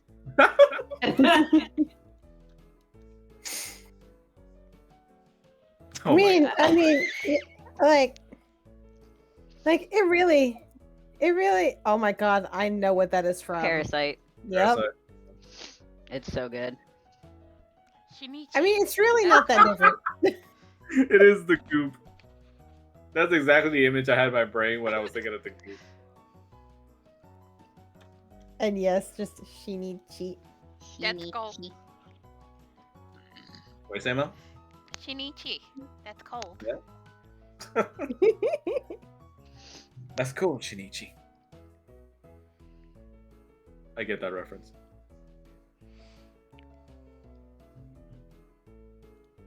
Where's the noodles? Dog. Where's the noodles? That pho makes me depressed. Oh, oh my god. That is a good looking bowl of pho, though, the one you just posted. Lace, you good? Yeah, I'm here. Yeah, we were trying to contact you, but Sorry. Just had to step away for a second since parents need to talk about helping my brother with his computer. okay. Yeah, to catch you up, how much did you miss? The last I heard was them talking about him deciding to see if the eggs were wet or dry or whatever. I don't know. Well, she successfully made her first scrambled egg, and now has made enough for everyone to try and taste. Ah. And she just asked Falmouth, is Kanan still asleep? Yeah, Kanan's knocked out. Yeah, he's out. Okay. Not surprisingly. She kind of shyly takes one of the plates and gives it to you, Falmouth. I hope it's edible. Well, if you had Paul's teaching, then I'm sure it's fine. Yeah, he's the best. She kind of just gives you a smile, Paul. You did good. It took a while. Hopefully we can move up to that little hot table that Roger was talking about. That is a ways away. Let us get out of here first. You see when Victor and Falmouth, you guys taste the dish, and you actually taste that it's actually pretty decent.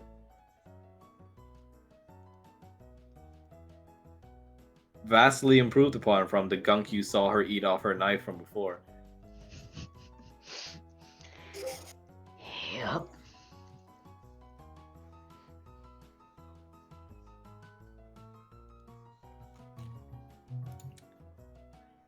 She slowly walks over to Kanan.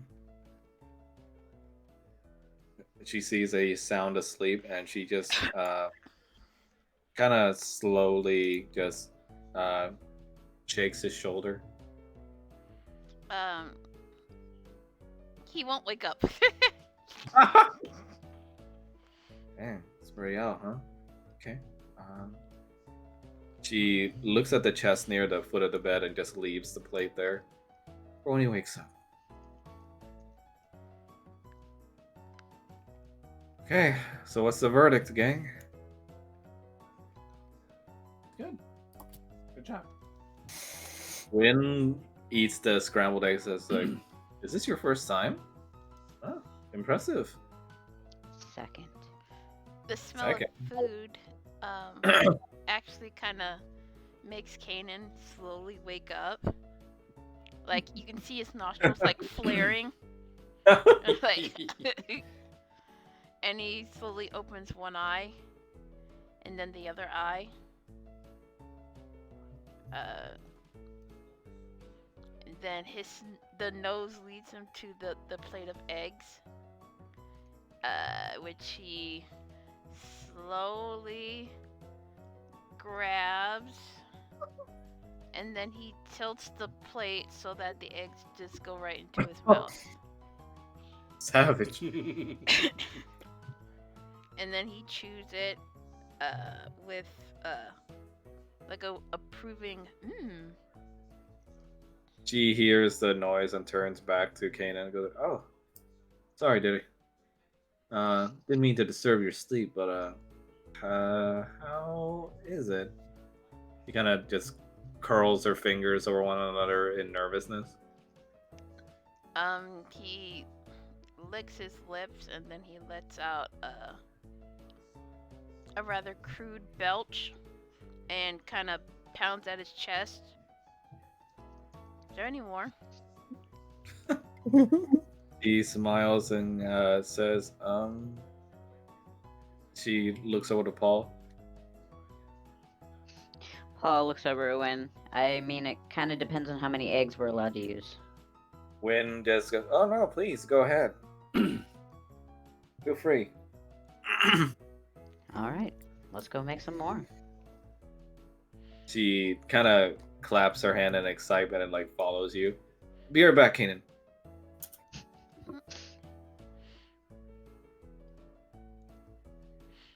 And as they retreat away to make more eggs, Kanan, you would hear Kyle stir as he uh, slowly grabs his sheet a little.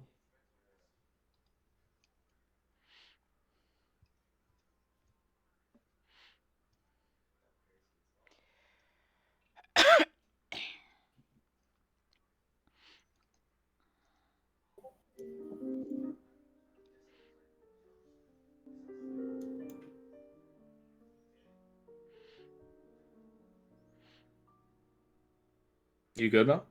Yeah, I'm good. Okay. What's up? No, did you hear what I said or? I brain farted. uh, Kanan would hear Kyle sort of stir, and like the boy, you would hear him grasp at his sheets. He immediately kind of looks back to him and walks back to the bed.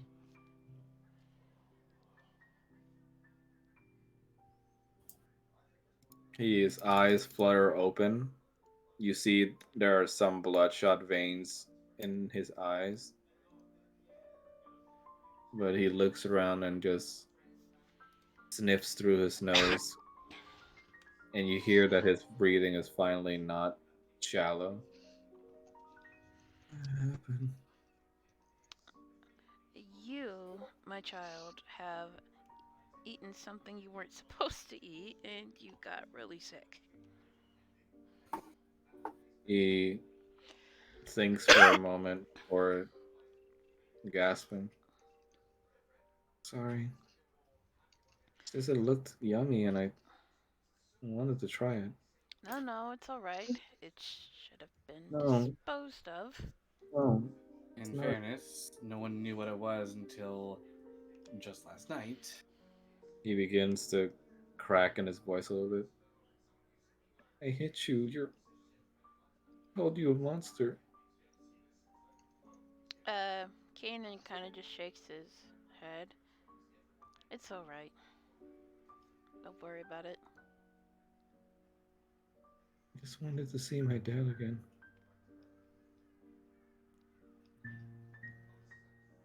Fucker. Almost just looks at Kane and he's just like, gives him a knowing look. He's like, you have to tell him. Um, Kanan looks towards Falmouth and he kind of grits his teeth. Um, and then he relents. Um, and he pulls up. Uh, he sits on the at the edge of the bed. Uh, Listen, Kyle. This might be hard to uh, to accept, but I don't think your dad's coming back. I think he's gone. Oh. He stays silent for a long time before asking you, like, the way mom is? He slowly nods. But, but I saw him. He talked to me. You were either hallucinating from the pie, or he came to you in spirit. What do you mean? He kind of like bites his lower lip and kind of just uh taps on his thigh for a moment, like trying to put this in the most gentlest way possible. Falmouth just looks at Kane and he's just like, if you want me to step in and assist, I can. When someone dies, their spirit leaves their body to go to the afterlife. But sometimes when someone dies, they have unfinished business, something that keeps them tethered to this world before they can move on to the next. The small child, now desperate and pleading for the answers he likes, looks to you with sadness in his eyes and he says, like the pies? I kept seeing him every time I ate the pies, and The pies were poisoning your brain. oh, Dad said they were good. That if I ate more, I would see more of him. I just Well, unfortunately, the pies are used by the person who Bella worked for in order to make people more open to his suggestions.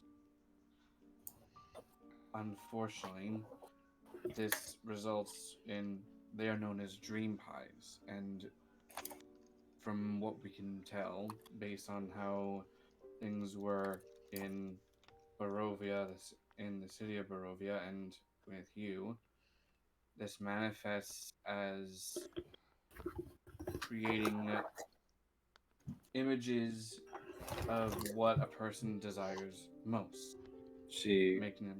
the child looks at you with confusion as he shakes his head in denial and says, I don't get what any of this means. Just what do you mean my dad's gone? I saw him. He said he loved me. We have reason to believe that when we were searching and going through Bella's castle, that he had created a passageway through the castle leading to her, and he gave everything he had to make that passage in the hopes that you could be free from her eventually, from someone stopping her. You see his voice cracks down with tears down his cheeks now. He said, no, he promised. He promised he wouldn't leave me.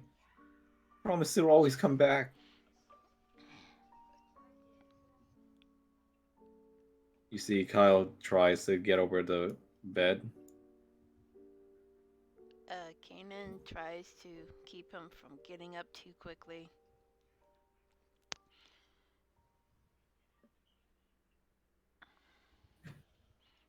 I know it's a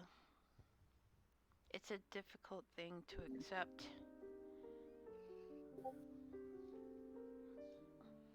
but at some point in everybody's life, our time will come to where we must pass on to the afterlife. And Unfortunately, What about me then? it's not your time yet. Is it because of me? No.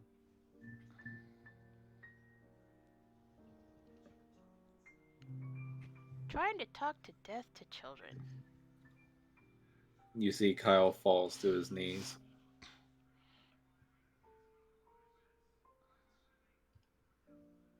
My Um, dad was gone. I just mom wasn't the same.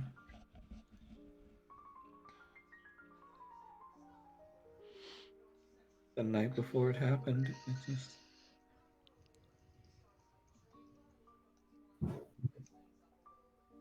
we yelled at each other and he told me it's my fault. It is not your fault. The day after he begins sobbing.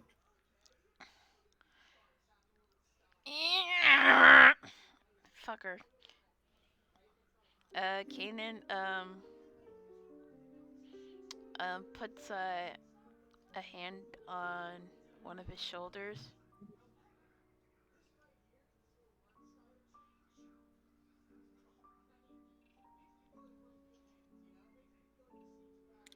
The kid grabs onto you, hugging you tightly and crying against you.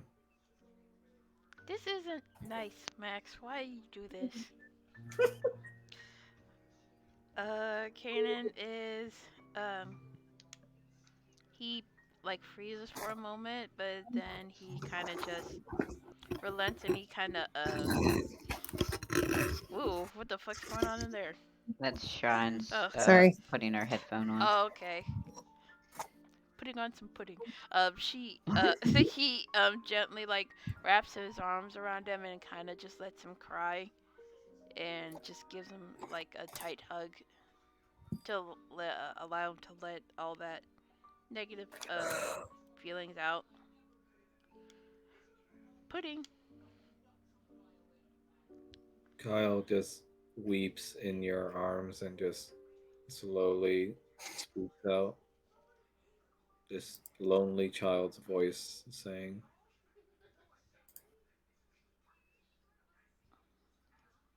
neither of my parents wanted me. That's why, right?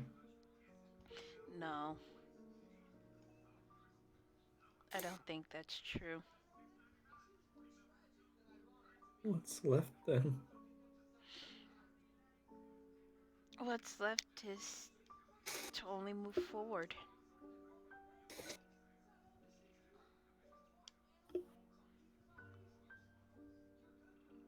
A parent wants is for their child to be safe and happy. And that's why he wanted you to be safe. Safe and Even alone. if he's not here physically, you still have your memories of him. The And child he'll falls always be hard with again you. in your arms as he responds and says, safe and alone? No, you're not alone.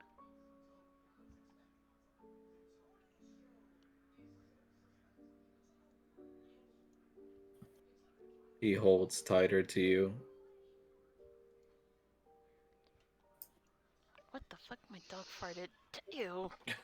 Oh, Grace said, I'm going to cause problems on purpose. Yep. stinky. Dog farts are so nasty.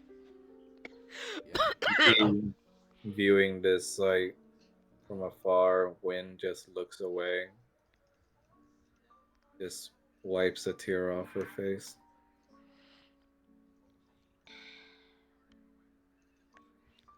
Kanan gently rubs his back. No matter what happens, um, we'll look after you. I will look after you.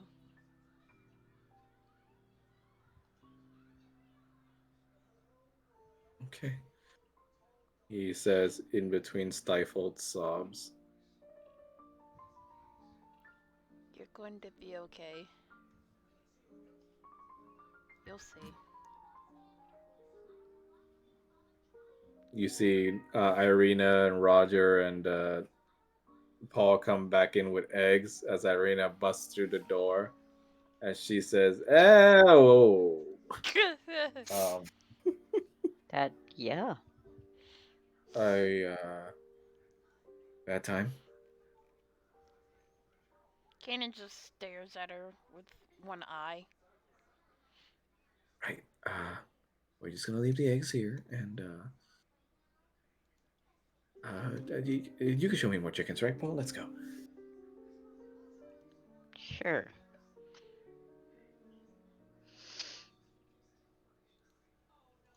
Roger's gonna look over and just be like, "Make sure little man gets some of them eggs." And then he's going to skedaddle out after the other two.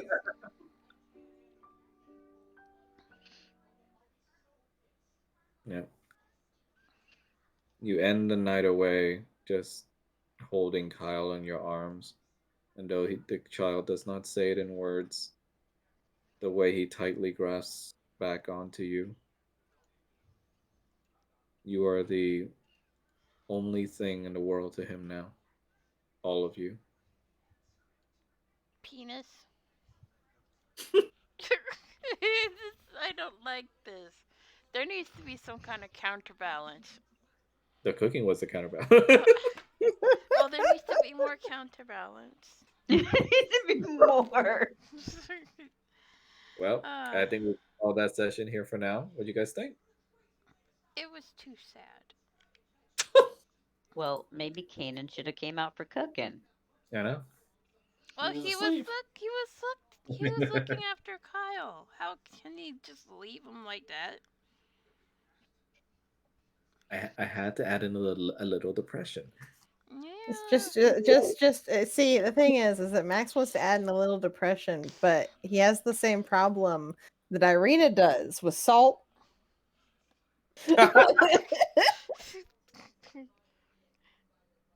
You mean too much? Yep, just a handful. I mean, to be fair, I have given you guys plenty of levity up to this point so far. I would. It's say. true. Yes. It is true. I got to throw in some of the tension, some of that spice. I like to imagine since I don't know about spice. I like to imagine that since they're staying at this place, that like literally you just end up with Roger, Irina, and Paul asleep in a pile in front of the fire. Her just sitting there incessantly asking Paul questions about cooking. Most likely. Well, Kyle's definitely going to be pestering Win with lots of questions, but she knows what it's like to be a mom, so she's going to entertain a lot of it. Yep. Yeah, I'm up you know. What? The Madaria. I become before now. Oh, while you guys are here, though, in the interim between sessions, you guys can learn from Win if you'd like. Learn what? You can get additional points in medicine and also in insight. I'll take it. I will take some lessons in insight because god damn Roger needs. I'm good with that. Okay.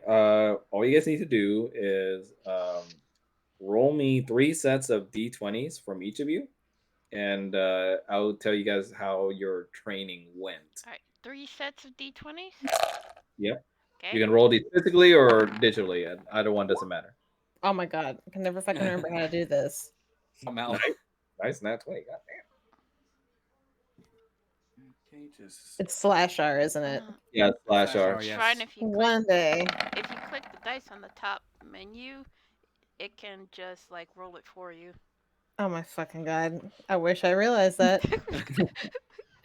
I mean, that's not a bad roll at all. That's pretty good. Anyone else?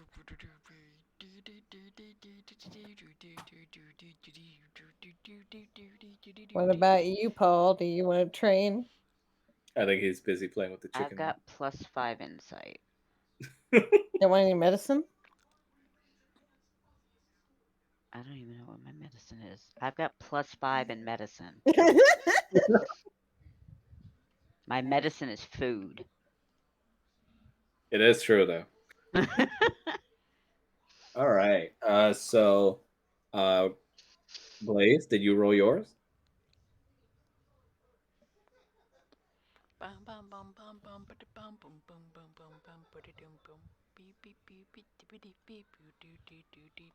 Blaze? So I rolled physical dice using my dice tower that I got for Christmas. Oh, nice. 19, 18, and 11, so 48. Nice.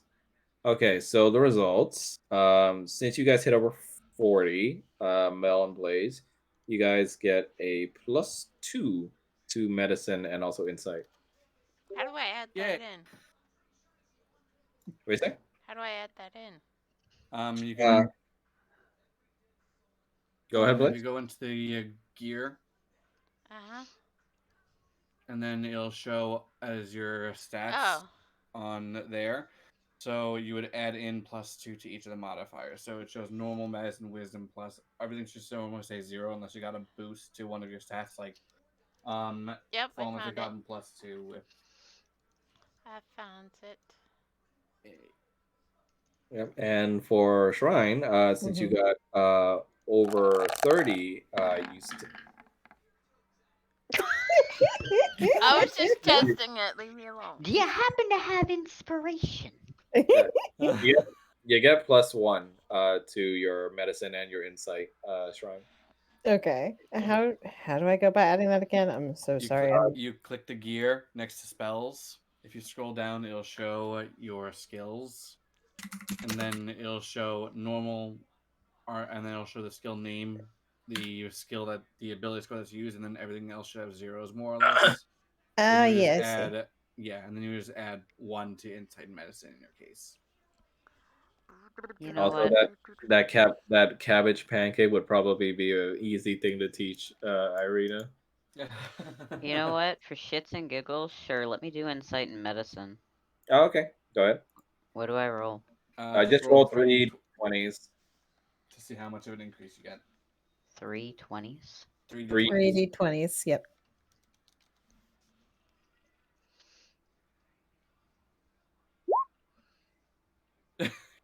Well. 3d20.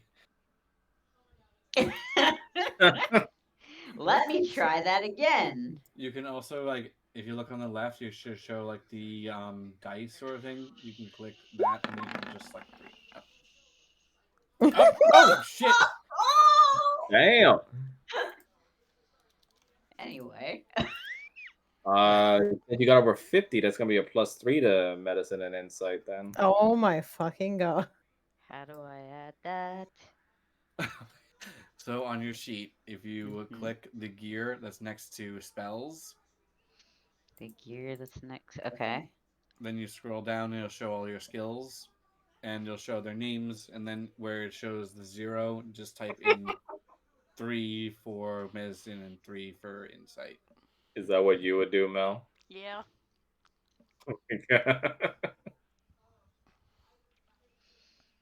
I would totally Meat copter. meat spin. Meat copter. Can't Oh believe my I have God. 8 in both of those. Yeah. Okay. So in this downtime, you guys took some time around Winifred's farm and homestead, and you learned a few things. Falmouth and Canaan, you guys learned to be more proficient with what medicinal herbs you use, and also a better lay of the land for what herbs are available in Barovia, as well as how to apply it for more advanced medical needs. Uh, Roger, you don't quite have as much experience with medicine as others, but you do manage to learn enough so that you're able to get a better grasp of first aid for yourself, and also better insight into the nature of things from Wynn's teachings. And And then Paul just lastly, hyperfixates on Paul, it. you were able to vastly just utilize a lot of Wynn's teachings. Not only that, but also her resources to kind of teach yourself more about how to apply the medicinal benefits and health side of food. Oops, sorry. Save your hand. Ignored me. So, and from listening to Winifred, you were also able to learn a few things about how to read people. And coming from a blind woman, you can tell she's an expert.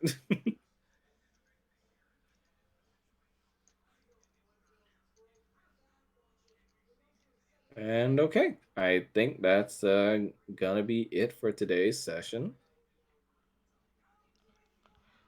Yay! You guys, Woo! I was like so quiet. I've been very slowly drifting. I was like, you guys okay? Yeah, no, we're fine. Just tired. Yeah. Sorry if this dragged on a bit long. No, Alright. no, It it was fun. It didn't drag on. Like it was the same as our usual. It's just Yeah. we haven't been able to sleep, so we've been up since like 4, I think, this Yeah. morning. Oof. Okay. Okay. So for next session, then, you guys free on the 4th of July? Oh wait, what am I saying? That's July. July. Jesus, What are am you I? taking a Yeah. vacation? I am moving ahead of time. No, but what about February 4th? You guys free that time? Yeah. I'm free Let I'm free the me- 4th. Hell, I'm free next Saturday too. I am definitely Uh, not free next Saturday, unfortunately. Yeah, we're free the 4th. Cool. Okay, so next session will be on February 4th, then, same time. All right. And does anyone have anything they want to say before I end the session, then, or? Fuck you. Plus, No, Mel and you have been saying that all session. Kanan has gained the trait parenthood. I I mean, mean, he's he already always had it. He already had it. It's just you are that to this boy now, even though he hasn't quite grasped the concept yet and doesn't say it in words. He doesn't understand the concept of death, Not quite yet. No, but he saw still Kanan kill a boar. he's still learning the gravity of it. I will say Mm. that I was like, what? He saw Kanan kill a boar. to him, that's like the awesome stuff that heroes do in storybooks. He doesn't quite understand the real gravity of it. Well, The What real is that gravity coming of it. from? Donk. what is that noise that keeps playing? Like, where's that coming from? Who's I getting don't the know. errors? I I don't don't know. know. It's not coming from me. It's not So- from Not me coming from me either. either. For me either. Not from me. Okay. Wow. Ghost errors then.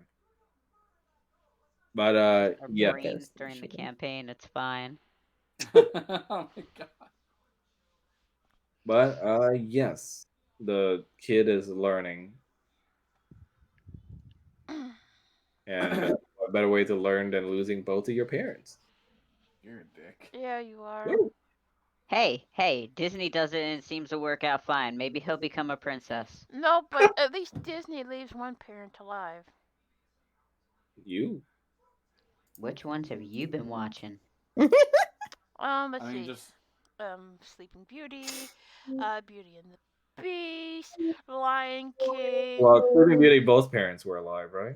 Huh? yes. Yeah, but Yeah, still, Sleeping Beauty, I both said parents, at yeah. least one parent is still Oh, alive. Well, you see, at least one parent is alive because we have to watch them die during it.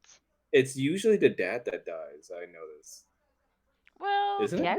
I always see it as the mom that it's died. it's 50-50. Bambi's mom died. Ariel's mom died. Uh, you know, Aladdin's Aladdin's mom is mom. dead. Yeah. Yeah. By whatever reason, they never say. Probably got No, sick. it's Oh, that's just starvation. mystery death. It's fine. Mystery Death because she managed to let a fucking hot guy like her dad, like her husband, go away. He wanted the But gold for the monies. Oh god, she farted again. Ew. Ugh. Oh, I'm gonna be sick. yes, I hope you guys at least had fun with this It session smells like burnt Did. toast. in a way. Well, God. I mean, I It's know. what Aaron is cooking smells like. It's fine. I mean, I know it was more depressing than anything, but hope it was at least still fun. No, I enjoyed it. It was character development. I have a Well, very important question. No, yeah, Is Kyle gonna call Kanan dad? you're gonna have to work for that. Duh. technically he already did. Yeah, while he was out of it, yeah. Isn't that why Kanan was crying? You be quiet. That was a very emotional scene. You be quiet. It just rattles his blunt like "fuck you" when Kyle said "don't leave me." Fucking, fucking, fucking, you fucking bonseo. You calling me a crepe is not gonna work. But yeah, thank you guys for joining me on this session. Hopefully, in time, I'm gonna have that transition from Roll20 onto the VTC soon. Now, what But is I this will. VTC you're talking about? What is this? It's basically like a separate program thing that we can use to play D&D. Virtual tabletop. Hmm. Basically, yeah. And we're gonna be able to play on a hosted server by me. Therefore, well, hosted server. Therefore, you guys will have less lag, and also, you guys won't have to like subscribe or make an account for anything. You just have to join my game, and bam, I see. Like, I was like, you're in. did And you it, make this program yourself or did you find it online? no, I found it online, but it's Oh, highly customizable, and I'm gonna make a lot of changes to it so that it fits our Barovia game. okay. But it has a lot of customization, a lot more than Roll20 offers. Does it show like the characters' avatars or something like that? What do you mean? Like the figurine thing? No, not figurine. Like there's a window where you can see the characters' like faces and stuff like that. Oh, you mean that stuff? I mean, I Yeah. can make it like that if you No, want. I was just curious. If it's not, then nah, don't worry about it. If you want like a Final Fantasy style thing where you see everyone's portraits, Yeah, that's what I meant. I can try to make that work. Yeah, Oh, if you can, cool. How do you say that word? What cool. word? No, the I me Kwang Kong. I don't know how to say it. I'm a Wangcom. I me Kwang Kong. Okay. That's close enough. I can't. You'll get It's there. basically Mi Wang is basically like a type of noodle dish that's exclusive to Vietnam. It looks It's good. basically like kind of tangy broth noodles with seafood in it. Yes, it's very good. And the text is basically saying, "I who wants Mi Wang." Oh. What's that white stuff with the black on it? Those are sesame crackers. You eat them. Oh. Oreos. Yes, Those aren't Oreos, child. Oreos don't look like that. You Why said white and black. Okay, but you why can would you put a you cookie in a you can eat them sweet? as they are, or you can dip them in the broth, and it tastes really good Oh, because the broth seeps into the crackers. seeps in. Yep. Take my soupy seed. Okay, now we're reaching Hatsume 2 vibes. Let's not. Yeah. Thanks you guys for joining. You guys were fucking awesome. See you guys next time. Shinichi. Thank you for That's cold. DMing. Oh, I love DMing for you guys. You guys are worth it. Next Sunday. No, you don't like Hopefully. DMing for us. You like torturing us. That is different. That is the same thing. That can happen. That can happen in any scenario. You don't need the title for that. I mean, I gave Paul his chickens. I'm wondering. He has to work for the chicken. I'm wondering if I should have like maybe like the slums being attacked by zombies or something, and then the plague spreads, and then the people try to contain it. Ooh, zombie apocalypse sounds fun. Hmm. Hmm. Hmm. Hmm. I think Mel's just trying to get me back now. But yes. See you guys next time. Thanks for joining. Bye. I'll put it on YouTube.